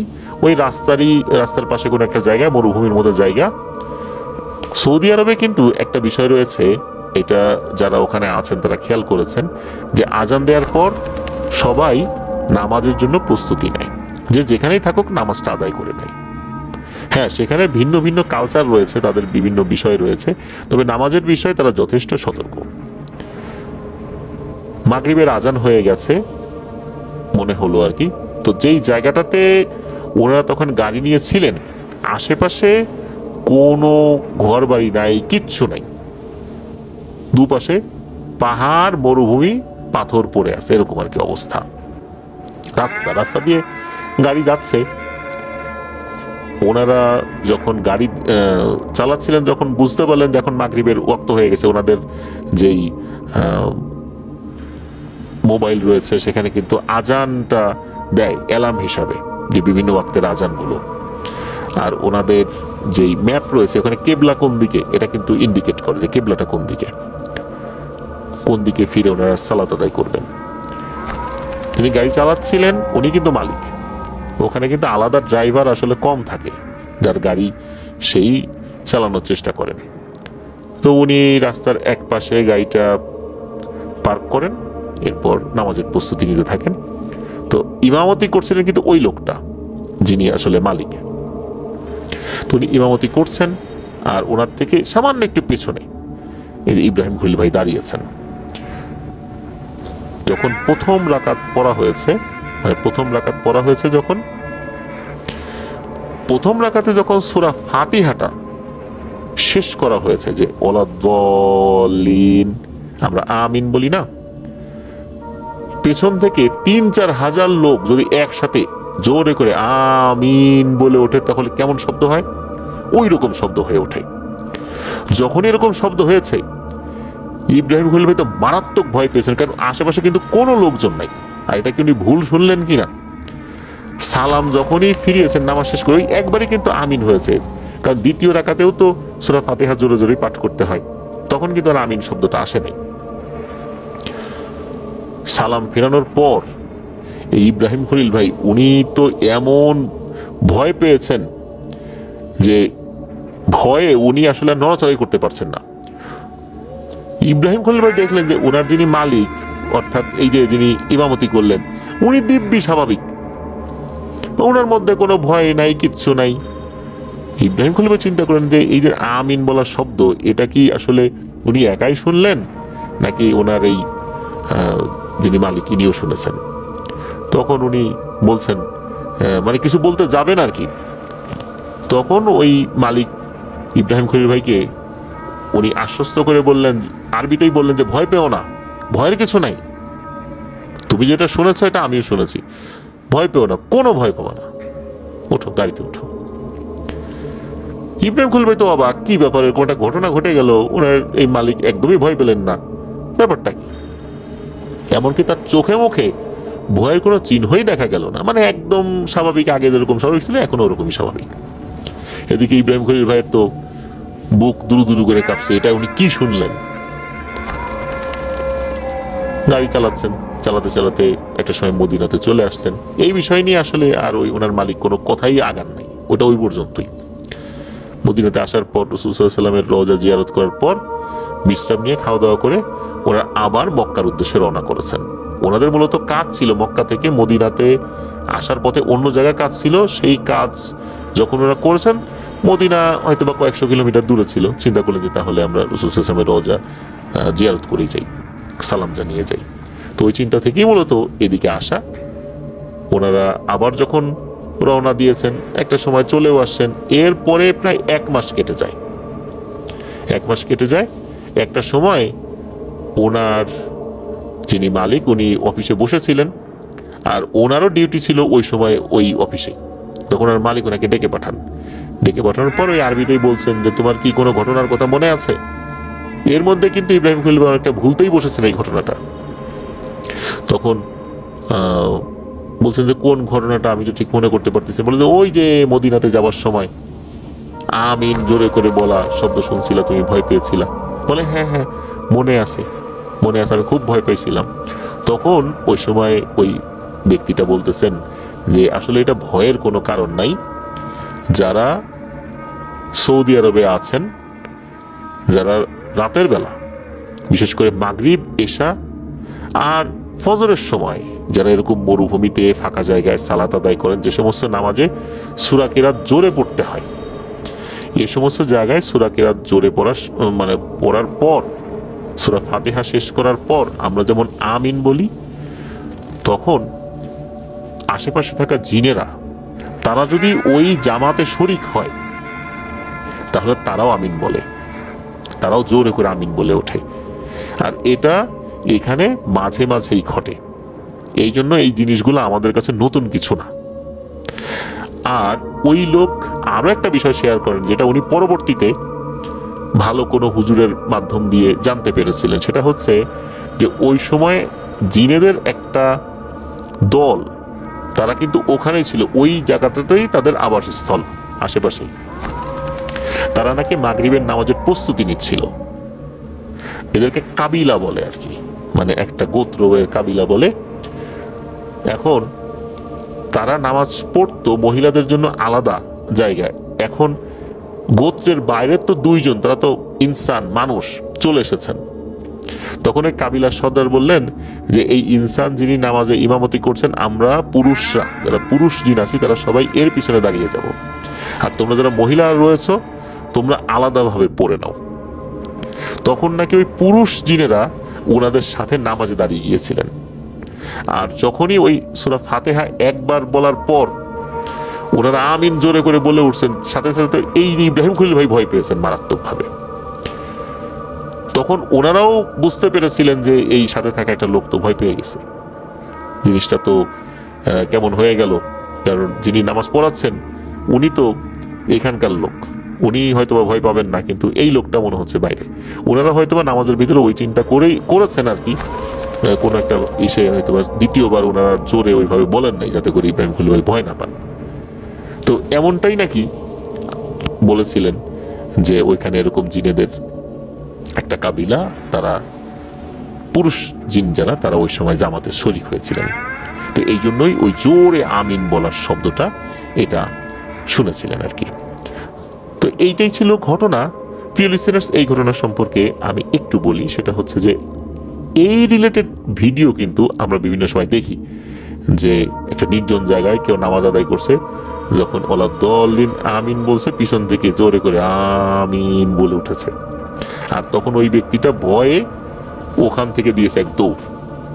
এই ভিডিওটা আসলে বাস্তব ঘটনার উপর ভিত্তি করেই, কারণ এমন ঘটনা সৌদি আরবে হর হামেশাই ঘটে। যারা মরুভূমিতে নামাজ আদায় করেন তাদের সাথে হর হামেশাই ঘটে, কারণ মরুভূমিতে অনেক আল্লাহওয়ালা জিনেরা রয়েছেন। তারা এক জায়গা থেকে আরেক জায়গায় মুভ করেন, যখন দেখেন কোনো মানুষ ইমামতি করছেন, একজন থাকলে কিন্তু সচরাচর এটা বলে না যেখানে ইমামতি করছেন, কারণ একজন ব্যক্তি যখন নামাজ পড়েন উনি তো ইমামতির নিয়তে দাঁড়ান নাই, নিজে নিজে নামাজ পড়ার জন্য দাঁড়িয়েছেন। যখন একের অধিক ব্যক্তি একসাথে নামাজ পড়েন তাহলে তো এটা যিনি নামাজ পড়াচ্ছেন উনি তো ইমামতির নিয়তে দাঁড়িয়েছেন, আর পেছনে থাকা তারা তো ইক্তেদা করছেন। তখন নাকি জিনেরা সামিল হয় ওই জামাতে, তখনই শুধু আমিন বলার শব্দ পাওয়া যেতে পারে, সব সময় না। এটা মাঝে মাঝে হয়, কারো ক্ষেত্রে হয়, কারো ক্ষেত্রে হয় না। মানুষ অনেক সময় ভয় পেয়ে যাবে, এটাই স্বাভাবিক। কখনো কখনো হয়, যার কারণে এই বিষয়টা ওখানে অনেকেই জানেন। এটা এখনো চলমান রয়েছে, যেমনটাই তথ্য পাওয়া যায়। এরকম ঘটনা ওখানে সবসময় ঘটতে থাকে। আমাদের বাংলাদেশে যেরকম অনেক ধরনের ভয়ের ঘটনা, একই ধরনের ঘটনা বিভিন্ন জায়গায় ঘটে। তো এই যে আমিন, জিনেদের আমিন বলার ঘটনাটাও ওখানে হর হামেশাই ঘটে। আর এটা নিয়ে ওনাদের মধ্যে, মানে সৌদি আরবে যারা লোকাল লোকজন আছে তাদের মধ্যে ওরকম ভয় ভীতি কাজ করে না, কারণ যারা পিছন থেকে আমিন বলেছেন তারা অত্যন্ত নেককার ভালো জিন, তাদের দ্বারা কোনো ক্ষতি হওয়ার সম্ভাবনা নাই। এই জন্যই ওনারা এই বিষয়টা আসলে ওইভাবে আমলে নেন না, পাত্তা দেন না। ওনারা ওনাদের মতো করে সালাত আদায় করে যান। প্রিয় লিসেনার্স, আজকের এই এপিসোডে যে ঘটনাগুলো আপনাদের সাথে শেয়ার করলাম, আমি জানি না যে আপনাদের এক্সপেকটেশন কতটা পূর্ণ করতে পেরেছি। তবে আমরা সবসময় বলি, আমরা সত্য ভয়ের ঘটনা প্রচারের চেষ্টা করি।